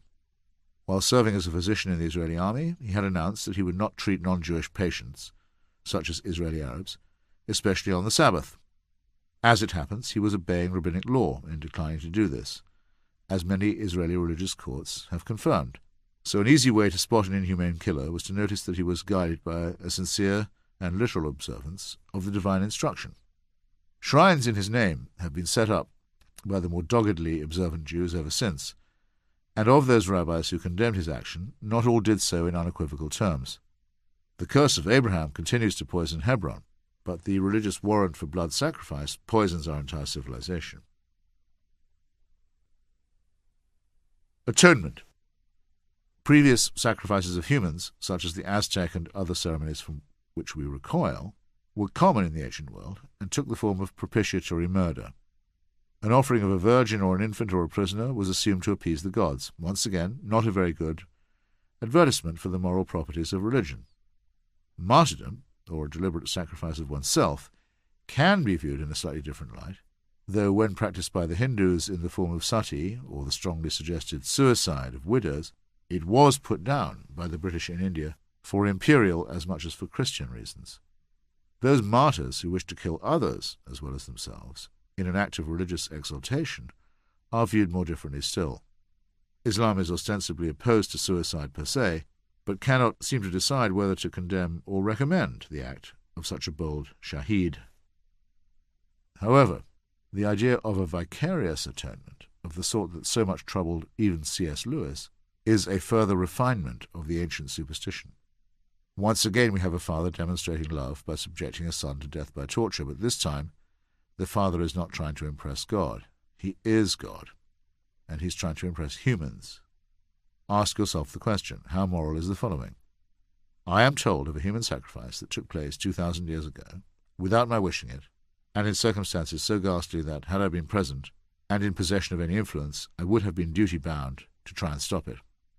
In consequence of this murder, my own manifold sins are forgiven me, and I may hope to enjoy everlasting life. Let us just for now overlook all the contradictions between the tellers of the original story and assume that it is basically true. What are the further implications? They are not as reassuring as they look at first sight. For a start, and in order to gain the benefit of this wondrous offer, I have to accept that I am responsible for the flogging and mocking and crucifixion, in which I had no say and no part, and agree that every time I decline this responsibility, or that I sin in word or deed, I am intensifying the agony of it. Furthermore, I am required to believe that the agony was necessary in order to compensate for an earlier crime in which I also had no part, the sin of Adam. It is useless to object that Adam seems to have been created with insatiable discontent and curiosity, and then forbidden to slake it. All this was settled long before even Jesus himself was born. Thus my own guilt in the matter is deemed original and inescapable. However, I am still granted free will with which to reject the offer of vicarious redemption. Should I exercise this choice, however, I face an eternity of torture much more awful than anything endured at Calvary, or anything threatened to those who first heard the 10 Commandments. The tale is made no easier to follow by the necessary realization that Jesus both wished and needed to die and came to Jerusalem at Passover in order to do so, and that all who took part in his murder were unknowingly doing God's will and fulfilling ancient prophecies. Absent the Gnostic version, this makes it hopelessly odd that Judas, who allegedly performed the strangely redundant act of identifying a very well-known preacher to those who had been hunting for him, should suffer such opprobrium. Without him, there could have been no Good Friday, as the Christians naively call it, even when they are not in a vengeful mood. There is a charge found in only one of the 4 Gospels that the Jews who condemned Jesus asked for his blood to be on their heads for future generations. This is not a problem that concerns only the Jews, or those Catholics who are worried by the history of Christian anti-Semitism. Suppose that the Jewish Sanhedrin had in fact made such a call, as Maimonides thought they had and should have. How could that call possibly be binding upon successor generations? Remember that the Vatican did not assert that it was some Jews who had killed Christ. It asserted that it was the Jews who had ordered his death, and that the Jewish people as a whole were the bearers of a collective responsibility. It seems bizarre that the Church could not bring itself to drop the charge of generalized Jewish deicide until very recently. But the key to its reluctance is easy to find. If you once admit that the descendants of Jews are not implicated, it becomes very hard to argue that anyone else not there present was implicated either. One rent in the fabric, as usual, threatens to tear the whole thing apart, or to make it into something simply man-made and woven, like the discredited Shroud of Turin. The collectivization of guilt, in short, is immoral in itself, as religion has been occasionally compelled to admit. Eternal punishment and impossible tasks. The Gospel story of the Garden of Gethsemane used to absorb me very much as a child, because its break in the action and its human whimper made me wonder if some of the fantastic scenario might after all be true. Jesus asks, in effect, do I have to go through with this? It is an impressive and unforgettable question, and I long ago decided that I would cheerfully wager my own soul on the belief that the only right answer to it is no. We cannot, like fear-ridden peasants of antiquity, hope to load all our crimes onto a goat and then drive the hapless animal into the desert. Our everyday idiom is quite sound in regarding scapegoating with contempt, and religion is scapegoating writ large. I can pay your debt, my love, if you have been imprudent, and if I were a hero, like Sidney Carton in A Tale of Two Cities, I could even serve your term in prison, or take your place on the scaffold. Greater love hath no man, but I cannot absolve you of your responsibilities. It would be immoral of me to offer, and immoral of you to accept. And if the same offer is made from another time and another world, through the mediation of middlemen and accompanied by inducements, it loses all its grandeur, and becomes debased into wish-thinking, or worse, a combination of blackmailing with bribery. The ultimate degeneration of all this into a mere bargain was made unpleasantly obvious by Blaise Pascal, whose theology is not far short of sordid. His celebrated wager puts it in hucksterish form. What have you got to lose? If you believe in God and there is a God, you win. If you believe in him and you're wrong, so what? I once wrote a response to this cunning piece of bet-covering which took 2 forms. The first was a version of Bertrand Russell's hypothetical reply to the hypothetical question, what will you say if you die and are confronted with your Maker? His response, I should say, O God, you did not give us enough evidence. My own reply? Imponderable, sir, I presume from some, if not all of your many reputations, that you might prefer honest and convinced unbelief to the hypocritical and self-interested affectation of faith, or the smoking tributes of bloody altars. But I would not count on it. Pascal reminds me of the hypocrites and frauds who abound in Talmudic Jewish rationalization. Don't do any work on the Sabbath yourself, but pay someone else to do it. You obeyed the letter of the law, who's counting? The Dalai Lama tells us that you can visit a prostitute as long as someone else pays her. Shia Muslims offer temporary marriage, selling men the permission to take a wife for an hour or two with the usual vows, and then divorce her when they're done. Half of the splendid buildings in Rome would never have been raised if the sale of indulgences had not been so profitable. St. Peter's itself was financed by a special one-time offer of that kind. The newest pope, the former Joseph Ratzinger, recently attracted Catholic youths to a festival by offering a certain remission of sin to those who attended. This pathetic moral spectacle would not be necessary if the original rules were ones that it would be possible to obey. but to the totalitarian edicts that begin with revelation from absolute authority, and that are enforced by fear and based on a sin that had been committed long ago, are added regulations that are often immoral and impossible at the same time. The essential principle of totalitarianism is to make laws that are impossible to obey. The resulting tyranny is even more impressive if it can be enforced by a privileged caste or party, which is highly zealous in the detection of error. Most of humanity throughout its history has dwelt under a form of this stupefying dictatorship, and a large portion of it still does. Allow me to give a few examples of the rules that must, yet cannot, be followed. The commandment at Sinai which forbade people even to think about coveting goods is the first clue. It is echoed in the New Testament by the injunction which says that a man who looks upon a woman in the wrong way has actually committed adultery already, and it is almost equalled by the current Muslim and former Christian prohibition against lending out money at interest. All of these, in their different fashion, attempt to place impossible restraints on human initiative. They can only be met in one of two ways. The first is by a continual scourging and mortification of the flesh, accompanied by incessant wrestling with impure thoughts, which become actual as soon as they are named or even imagined. From this come hysterical confessions of guilt, false promises of improvement, and loud, violent denunciations of other backsliders and sinners, a spiritual police state. The second solution is organized hypocrisy, where forbidden foods are rebaptized as something else, or where a donation to the religious authorities will purchase some wiggle room, or where ostentatious orthodoxy will buy some time, or where money can be paid into one account and then paid back, with perhaps a slight percentage added, in a non-usurious manner, into another. This we might term the spiritual banana republic. Many theocracies, from medieval Rome to modern Wahhabi Saudi Arabia, have managed to be spiritual police states and spiritual banana republics at the same time. This objection applies even to some of the noblest and some of the basest rules. The order to love thy neighbour is mild and yet stern, a reminder of one's duty to others. The order to love thy neighbour as thyself is too extreme and too strenuous to be obeyed, as is the hard-to-interpret instruction to love others as I have loved you. Humans are not so constituted as to care for others as much as themselves. The thing simply cannot be done, as any intelligent creator would well understand from studying his own design. Urging humans to be superhumans, on pain of death and torture, is the urging of terrible self-abasement at their repeated and inevitable failure to keep the rules. What a grin, meanwhile, on the face of those who accept the cash donations that are made in lieu. The so-called Golden Rule, sometimes needlessly identified with a folk tale about the Babylonian Rabbi Hillel, simply enjoins us to treat others as one would wish to be treated by them. This sober and rational precept, which one can teach to any child with its innate sense of fairness, and which predates all Jesus' beatitudes and parables, is well within the compass of any atheist, and does not require masochism and hysteria or sadism and hysteria when it is breached. It is gradually learned, as part of the painfully slow evolution of the species, and once grasped is never forgotten. Ordinary conscience will do, without any heavenly wrath behind it. As to the basest rules, one need only consult the argument from design once more.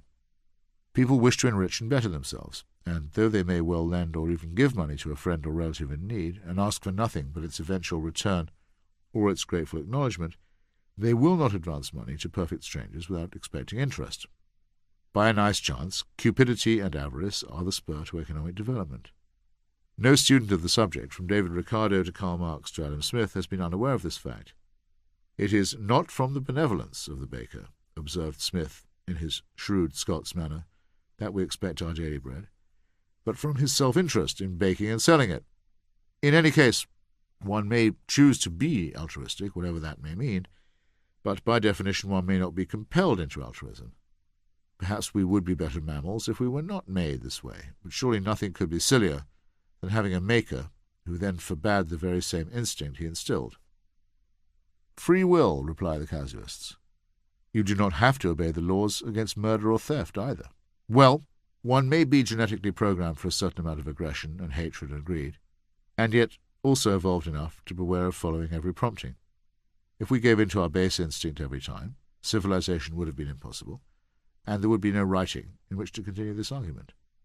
However, there can be no question that a human being, whether standing up or lying down, finds his or her hand resting just next to the genitalia. Useful, no doubt, in warding off primeval aggressors once our ancestors decided to take the risk of going erect and exposing the viscera, This is both a privilege and a provocation denied to most quadrupeds, some of whom can compensate by getting their mouths to the same point that we can only reach with our fingers and palms. Now, who devised the rule that this easy apposition between the manual and the genital be forbidden, even as a thought? To put it more plainly, who ordered that you must touch, for other reasons having nothing to do with sex or reproduction, but also that you must not? There does not even seem to be any true scriptural authority here, yet almost all religions have made the prohibition a near absolute one. One could write an entire book that was devoted only to the grotesque history of religion and sex, and to holy dread of the procreative act and its associated impulses and necessities, from the emission of semen to the effusion of menstrual blood. But a convenient way of condensing the whole fascinating story may be to ask one single provocative question.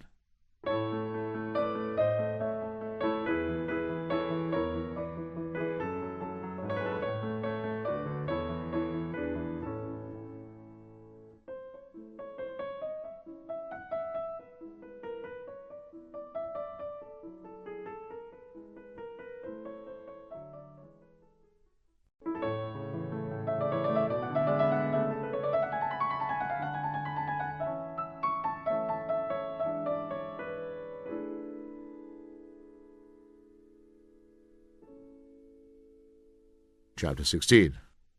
Is religion child abuse?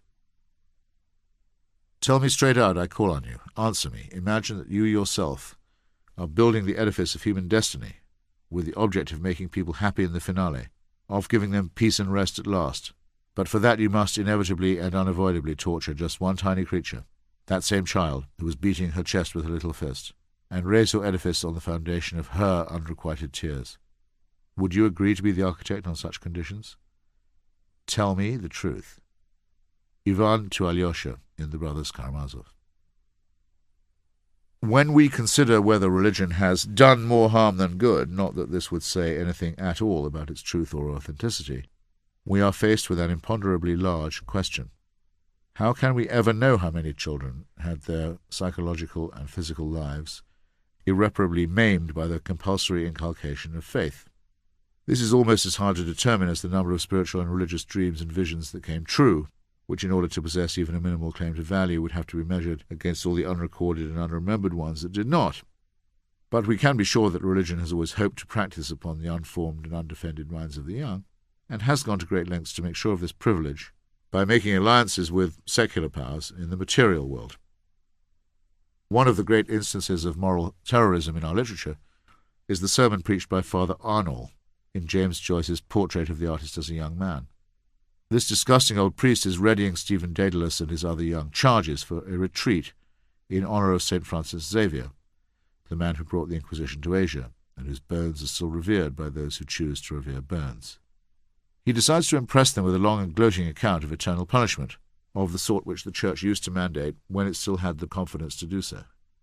It is impossible to quote the entire rant, but two particularly vivid elements concerning the nature of torture and the nature of time are of interest. It is easy to see that the priest's words are designed precisely to frighten children. In the first place, the images are themselves childlike. In the torture section, the very devil himself makes a mountain shrivel like wax. Every frightening malady is summoned, and the childlike worry that this pain might go on forever is deftly played upon. When it comes to the picture of a unit of time, we see a child on the beach playing with grains of sand, and then the infantile magnification of units.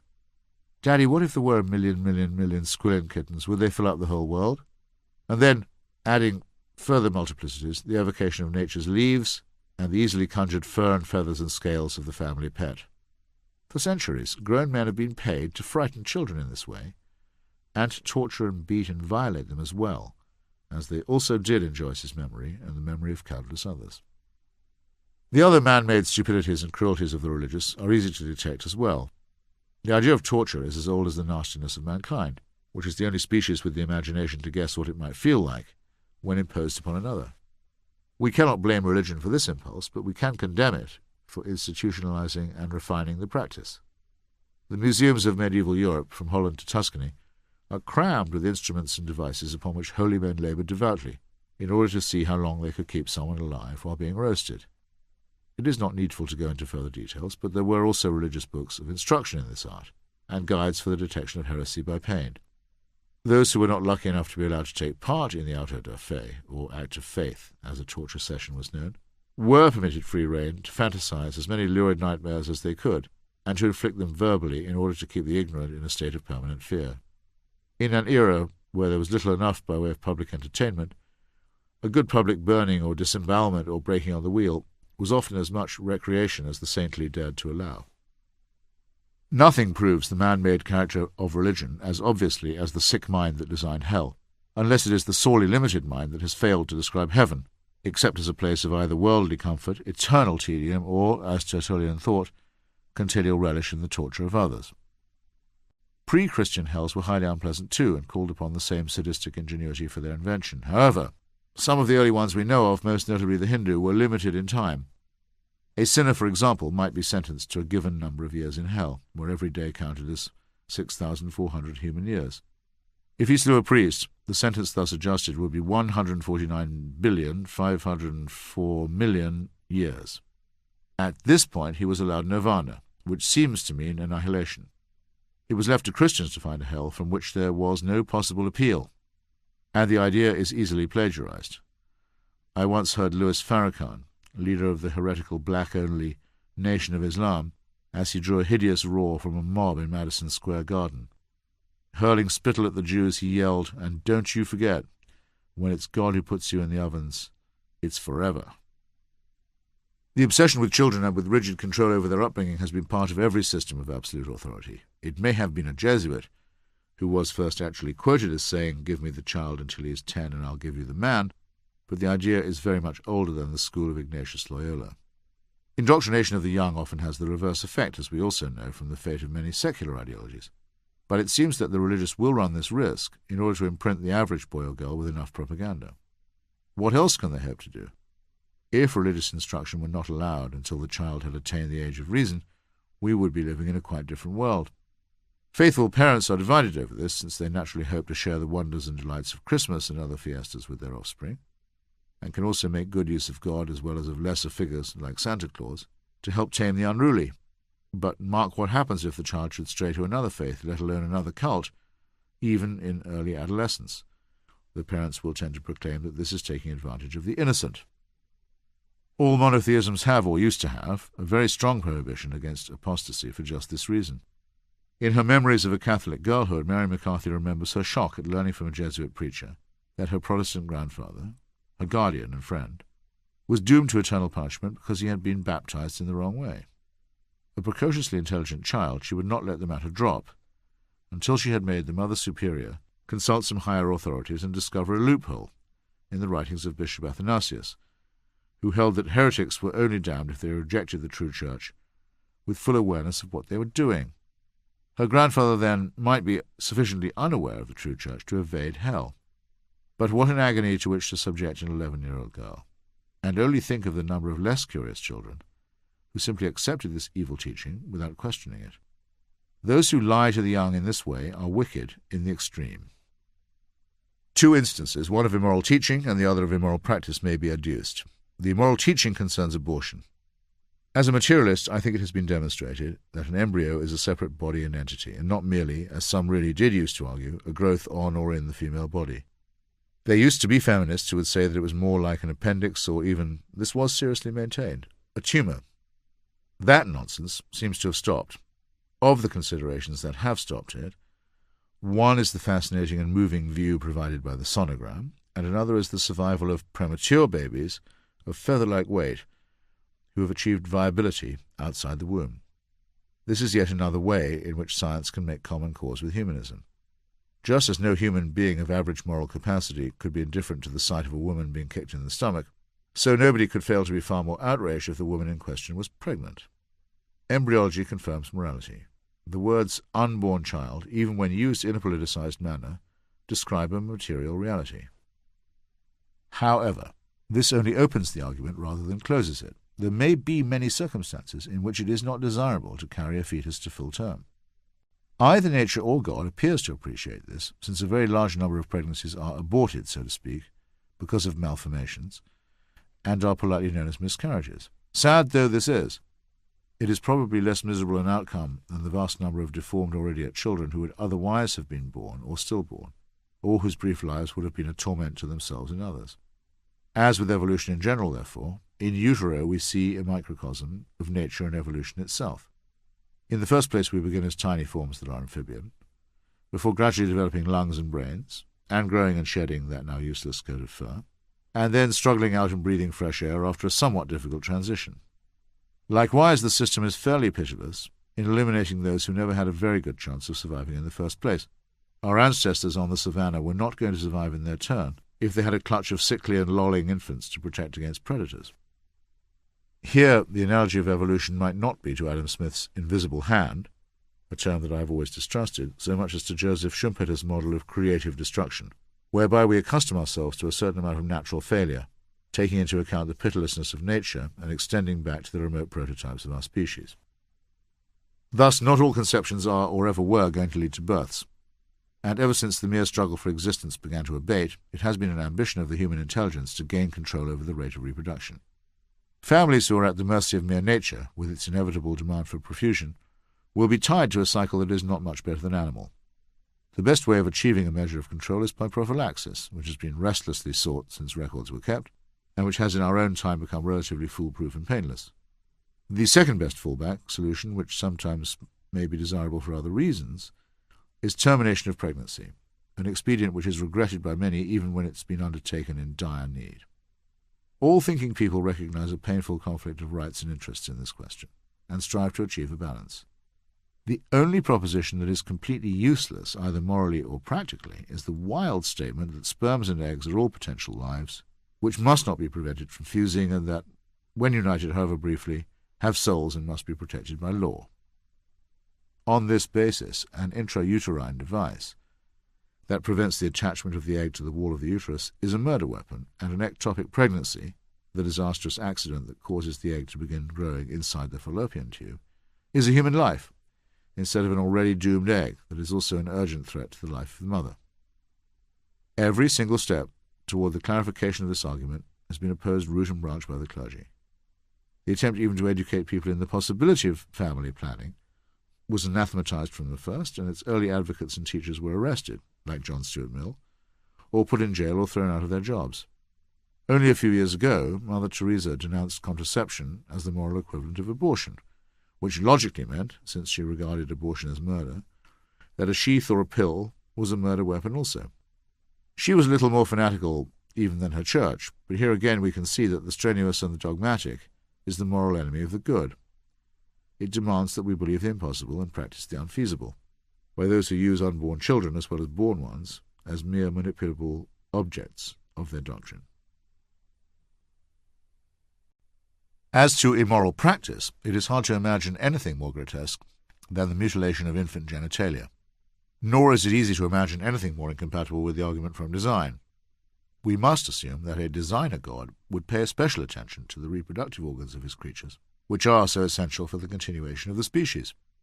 But religious ritual, since the dawn of time, has insisted on snatching children from the cradle and taking sharp stones or knives to their pudenda. In some animist and Muslim societies, it is the female babies who suffer the worst, with the excision of the labia and the clitoris. This practice is sometimes postponed to adolescence and, as earlier described, accompanied by infibulation or the sewing up of the vagina, with only a small aperture for the passage of blood and urine. The aim is clear: to kill or dull the girl's sexual instinct and destroy the temptation to experiment with any man, save the one to whom she will be given, and who will have the privilege of rending those threads on the dreaded nuptial night. Meanwhile, she will be taught that her monthly visitation of blood is a curse. All religions have expressed a horror of it, and many still prohibit menstruating women from attending service, and that she is an unclean vessel. In other cultures, notably the Judeo-Christian, it is the sexual mutilation of small boys that is insisted upon. For some reason, little girls can be Jewish without genital alteration. It is useless to look for consistency in the covenants that people believe they have made with God. Here, the original motives appear to be twofold. The shedding of blood, which is insisted upon at circumcision ceremonies, is most probably a symbolic survival from the animal and human sacrifices, which were such a feature of the gore-soaked landscape of the Old Testament. By adhering to the practice, parents could offer to sacrifice a part of the child as a stand-in for the whole. Objections to interference with something that God must have designed with care, the human penis, were overcome by the invented dogma that Adam was born circumcised and in the image of God. Indeed, it is argued by some rabbis that Moses too was born circumcised, though this claim may result from the fact that his own circumcision is nowhere mentioned in the Pentateuch. The second purpose, very unambivalently stated by Maimonides, was the same as for girls: the destruction as far as possible of the pleasurable side of sexual intercourse. Here is what the sage tells us in his Guide to the Perplexed.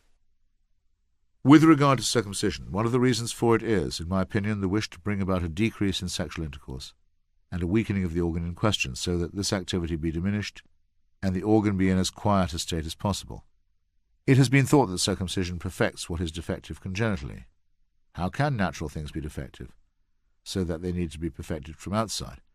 All the more because we know how useful the foreskin is for that member. In fact, this commandment has not been prescribed with a view to perfecting what is defective congenitally, but to perfecting what is defective morally. The bodily pain caused to that member is the real purpose of circumcision. The fact that circumcision weakens the faculty of sexual excitement and sometimes perhaps diminishes the pleasure is indubitable. For if at birth this member has been made to bleed and has had its covering taken away from it, it must indubitably be weakened. Maimonides did not seem particularly impressed by the promise made to Abraham in Genesis 17 that circumcision would lead to his having a vast progeny at the age of 99. Abraham's decision to circumcise his slaves as well as his male household was a side issue, or perhaps an effect of enthusiasm, since these non-Jews were not part of the covenant. But he did circumcise his son Ishmael, who was then 13. Ishmael only had to part with his foreskin. His younger brother Isaac, oddly described as Abraham's only son in Genesis 22, was circumcised when he was 8 days old, but later offered as a sacrifice in his whole person. Maimonides also argued that circumcision would be a means of reinforcing ethnic solidarity, and he laid particular stress on the need to perform the operation on babies, rather than on those who had reached the age of reason. The first argument is that if the child were let alone until he grew up, he would sometimes not perform it. The second is that a child does not suffer as much pain as a grown-up man, because his membrane is still soft and his imagination weak. For a grown-up man would regard the thing, which he would imagine before it occurred, as terrible and hard. The third is that the parents of a child that is just born take lightly matters concerning it, for up to that time the imaginative form that compels the parents to love it is not yet consolidated. Consequently, if it were left uncircumcised for 2 or 3 years, this would necessitate the abandonment of circumcision because of the father's love and affection for it. At the time of its birth, on the other hand, this imaginative form is very weak, especially as far as concerns the father upon whom this commandment is imposed. In ordinary words, Maimonides is perfectly aware that, if not supposedly mandated by God, this hideous procedure would, even in the most devout parent, he stipulates only a father, create a natural revulsion in favor of the child. But he represses this insight in favor of divine law. In more recent times, some pseudo-secular arguments have been adduced for male circumcision. It has been argued that the process is more hygienic for the male and thus more healthy for females, in helping them avoid, for example, cervical cancer. Medicine has exploded these claims, or else revealed them as problems which can just as easily be solved by a loosening of the foreskin. Full excision, originally ordered by God as the blood price for the promised future massacre of the Canaanites, is now exposed for what it is, a mutilation of a powerless infant with the aim of ruining its future sex life. The connection between religious barbarism and sexual repression could not be plainer than when it is marked in the flesh. Who can count the number of lives that have been made miserable in this way, especially since Christian doctors began to adopt ancient Jewish folklore in their hospitals? And who can bear to read the medical textbooks and histories which calmly record the number of boy babies who died from infection after their 8th day, or who suffered gross and unbearable dysfunction and disfigurement? The record of syphilitic and other infection from rotting rabbinical teeth or other rabbinical indiscretions, or of clumsy slitting of the urethra and sometimes a vein, is simply dreadful. And it is permitted in New York in 2006. If religion and its arrogance were not involved, no healthy society would permit this primitive amputation or allow any surgery to be practiced on the genitalia without the full and informed consent of the person concerned. Religion is also to be blamed for the hideous consequences of the masturbation taboo, which also furnished yet another excuse for circumcision among the Victorians. For decades, millions of young men and boys were terrified in adolescence by supposedly medical advice that warned them of blindness, nervous collapse, and descent into insanity if they resorted to self-gratification. Stern lectures from clergymen, replete with nonsense about semen as an irreplaceable and finite energy source, dominated the upbringing of generations.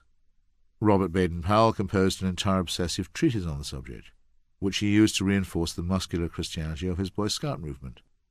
To this day, the madness persists on Islamic websites purporting to offer counsel to the young. Indeed, it seems that the mullahs have been poring over the same discredited texts by Samuel Tissot and others, which used to be wielded by their Christian predecessors to such dire effect.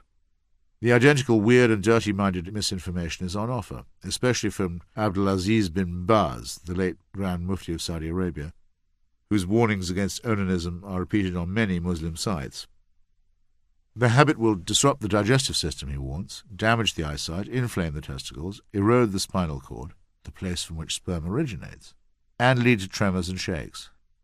Nor are the cerebral glands unaffected, with concomitant decline in IQ and eventual insanity. Last of all, and still tormenting millions of healthy youngsters with guilt and worry, the Mufti tells them that their semen will grow thin and insipid and prevent them from becoming fathers later on. The Inter-Islam and Islamic Voice sites recycle this tripe, as if there were not already enough repression and ignorance among young males in the Muslim world, who are often kept apart from all female company, taught in effect to despise their mothers and sisters, and subjected to stultifying rote recitation of the Quran. Having met some of the products of this education system in Afghanistan and elsewhere, I can only reiterate that their problem is not so much that they desire virgins as that they are virgins. Their emotional and psychic growth irremediably stunted in the name of God, and the safety of many others menaced as a consequence of this alienation and deformation. Sexual innocence, which can be charming in the young if it is not needlessly protracted, is positively corrosive and repulsive in the mature adult. Again, how shall we reckon the harm done by dirty old men and hysterical spinsters, appointed as clerical guardians to supervise the innocent in orphanages and schools? The Roman Catholic Church in particular is having to answer this question in the most painful of ways by calculating the monetary value of child abuse in terms of compensation. Billions of dollars have already been awarded, but there is no price to be put on the generations of boys and girls who were introduced to sex, in the most alarming and disgusting ways, by those whom they and their parents trusted. Child abuse is really a silly and pathetic euphemism for what's been going on. We're talking about the systematic rape and torture of children, positively aided and abetted by a hierarchy which knowingly moved the grossest offenders to parishes where they would be safer. Given what has come to light in modern cities in recent times, one can only shudder to think what was happening in the centuries where the Church was above all criticism. But what did people expect would happen when the vulnerable were controlled by those who, misfits and inverts themselves, were required to affirm hypocritical celibacy, and who were taught to state grimly, as an article of belief, that children were imps of or limbs of Satan? Sometimes the resulting frustration expressed itself in horrible excesses of corporal punishment, which is bad enough in itself. But when the artificial inhibitions really collapse, as we have seen them do, they result in behaviour which no average masturbating, fornicating sinner could even begin to contemplate without horror. This is not the result of a few delinquents among the shepherds, but an outcome of an ideology which sought to establish clerical control, by means of control of the sexual instinct and even of the sexual organs. It belongs, like the rest of religion, to the fearful childhood of our species. Alyosha's answer to Ivan's question about the sacred torture of a child was to say, softly, "No, I do not agree." Our reply, to the repellent original offer of the defenceless boy Isaac on the pyre, right up to the current abuses and repressions, must be the same, only not delivered so softly.